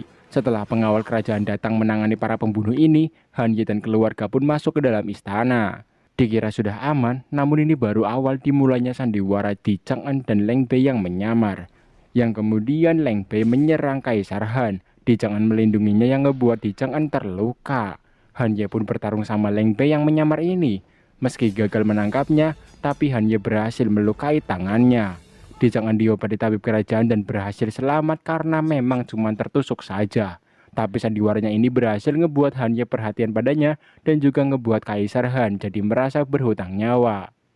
Karena Chang'an yang rela mengorbankan diri demi dirinya. Apa yang barusan terjadi di istana juga Luo Mingxi dan Anle sudah mengetahuinya, yang mana mereka yakin dengan pengorbanan Chang'an, Kaisar Han pasti akan lebih mendukungnya untuk menikah dengan Hanye. Meski berat diterima Anle yang sudah jatuh hati sama Hanye, tapi dia juga merasa senang karena dengan begini, rencana balas dendamnya kepada keluarga Han akan lebih dipercepat. Singkatnya diperlihatkan Kaisar Han yang meminta Kasim Zhao untuk menyelidiki kasus yang menimpanya dan kebakaran gudang karena dia merasa ini ada hubungannya dengan bangsawan Zhongyi. Di sisi lain, Aning curiga kalau semalam yang melukai Di Chang'an adalah Leng Bei. Namun dia tidak jadi menuduh karena tangan Leng Bei yang baik-baik saja tidak terluka karena semalam kan pembunuh itu terluka di tangannya, yang ternyata semalam Leng Bei sudah diobati oleh adiknya sendiri Mo Shuang, yang juga membantunya menyembunyikan luka yang ada di tangannya agar Leng Bei tidak lagi dicurigai oleh Aning. Sementara itu Luo Mingxi sedang menginterogasi Zonghai di Mahkamah Agung. Luo Mingxi berjanji kalau Zonghai berkata jujur, dirinya pasti akan membantu. Setelah menginterogasi Zonghai, Luo Mingxi ditemui Hanye, yang lalu mereka pun kembali menginterogasi Zonghai. Zonghai begitu menghormati Hanye karena seorang putra mahkota, yang mana ternyata Hanye juga tahu maksud kedatangan Zonghai ke ibu kota yakni untuk menuntut Guqisan yang sudah buat kejahatan besar pada keluarga Zhang di Jiangnan beberapa hari lalu. Karena ini juga melawan bangsawan Zhongyi yang punya kekuasaan di kerajaan, Zonghai pun pada akhirnya harus menerima hukuman dipukul 30 kali dulu untuk membunyikan lonceng Xinglong. Hanye berjanji akan mendukungnya agar keluarga Zhong yang telah tiada mendapat keadilan. Lonceng Xinglong yang dibunyikan Zonghai membuat semua penduduk kota tersentuh, bahkan juga Kaisar Han. Huang pun menenangkan rakyat di luar pengadilan Mahkamah Agung. Karena tuntutan dari Zonghai akan ia dan rekan-rekan selesaikan setransparan mungkin tanpa memihak kepada siapapun. Bangsawan Zhongyi yang sudah pasrah menyuruh pengawalnya ngebawa Guqisan keluar kota. Hal ini semata-mata karena dia takut anaknya dihukum mati karena bukti-bukti kejahatannya yang memperkaos dan membakar keluarga Zhong telah didapatkan oleh Mahkamah Agung yang pasti sebentar lagi akan menangkap anaknya Guqisan dan menghukumnya. Di kediamannya, Anle, Hanye, dan Luo Mingxi merayakan keberhasilan mereka menyelesaikan kasus Guqisan yang membakar keluarga Zhong, terutama berhasil memukul telak bangsawan Zhongyi lewat jalur hukum Mahkamah Agung. Yang kemudian Hanye menemui Aning. Aning di sini meminta agar kakaknya ini menjaga Zonghai dengan baik, karena Zonghai salah satu prajurit keluarga Di yang selamat dari pembantaian 80.000 prajurit di Gunung Xingnan dulu. Ia takut identitas Zonghai yang merupakan prajurit keluarga Dia akan ngebuatnya terancam di ibu kota. Hanye pun ingat kalau Anle saat di Jiangnan juga menyelidiki soal Zonghai. Hal ini ngebuat mereka curiga siapa Anle sebenarnya. Di sisi itu, Anle dan Luo Mingxi juga semakin yakin kalau kunci mereka menegakkan kembali keadilan buat nama baik keluarga Di ada pada Aning. Mereka yakin Aning memiliki bukti kuat soal tragedi pembantaian keluarga Di yang difitnah. Yang kemudian saat malam, Aning diam-diam mengikuti Anle yang berziarah ke makam almarhum adik kandungnya di Jinian. Dan iya, Aning begitu kaget dan sadar kalau Anle adalah Di Siyuan yang sebenarnya bukan Di Chang'en. Aning benar-benar tidak menyangka dugaannya perihal Anle yang merupakan sahabat lamanya Di Siyuan ternyata benar adanya. Han Ye juga pada akhirnya sadar kalau Anle bukanlah bajak laut biasa, melainkan Di Siyuan yang berniat menuntut balas ketidakadilan yang diterima oleh keluarga Di 10 tahun lalu, yang ngebuat keluarga Di dibantai kerajaan atau keluarga Han. Wensu yang melihat lukisan Han Ye yang melukis Anle sangat senang, karena selama ini juga dirinya sudah menganggap Anle seperti kakaknya sendiri. Wensu juga ngasih tahu kalau pedang yang sebelumnya digunakan pembunuh yang melukai Di Chang'en berasal dari pasukan perbatasan barat laut. Yang lalu Han Ye pun ngasih tahu soal ini pada Anle dan Luo Mingxi. Yang mana di sini Han Ye juga meyakini kalau ini ulah dari bangsawan Zhongyi. Di sini Han Ye masih pura-pura tidak mengenal Anle bahwa Anle dari Di Siyuan ya. Dan mereka harus mengumpulkan bukti-buktinya untuk menuntut bangsawan Zhongyi. Di sisi lain, bangsawan Zhongyi menemui Perdana Menteri Kiri untuk meminta bantuannya agar terlepas dari fitnah yang ngebuat karirnya terancam di kerajaan. Yang tanpa sadar bangsawan Zhongyi telah meminta bantuan pada orang yang salah, mengingat semua fitnah yang mengarah kepadanya saat ini berasal dari Perdana Menteri Kiri. Perdana Menteri Kiri pengen melemahkan camp militer kerajaan Dajing satu persatu agar wilayahnya Xin Utara saat perang bisa menang. Sementara itu, Han Ye, Anle, dan Luo Mingxi lagi mencari tahu informasi soal data anggota militer camp pinggiran barat kota untuk menemukan pelaku yang sebelumnya menyusup ke istana dan melukai Di Chang'en. Apalagi si pelaku juga tangannya terluka karena Han Ye. Jadi itu akan mempermudah mereka menemukan pelakunya.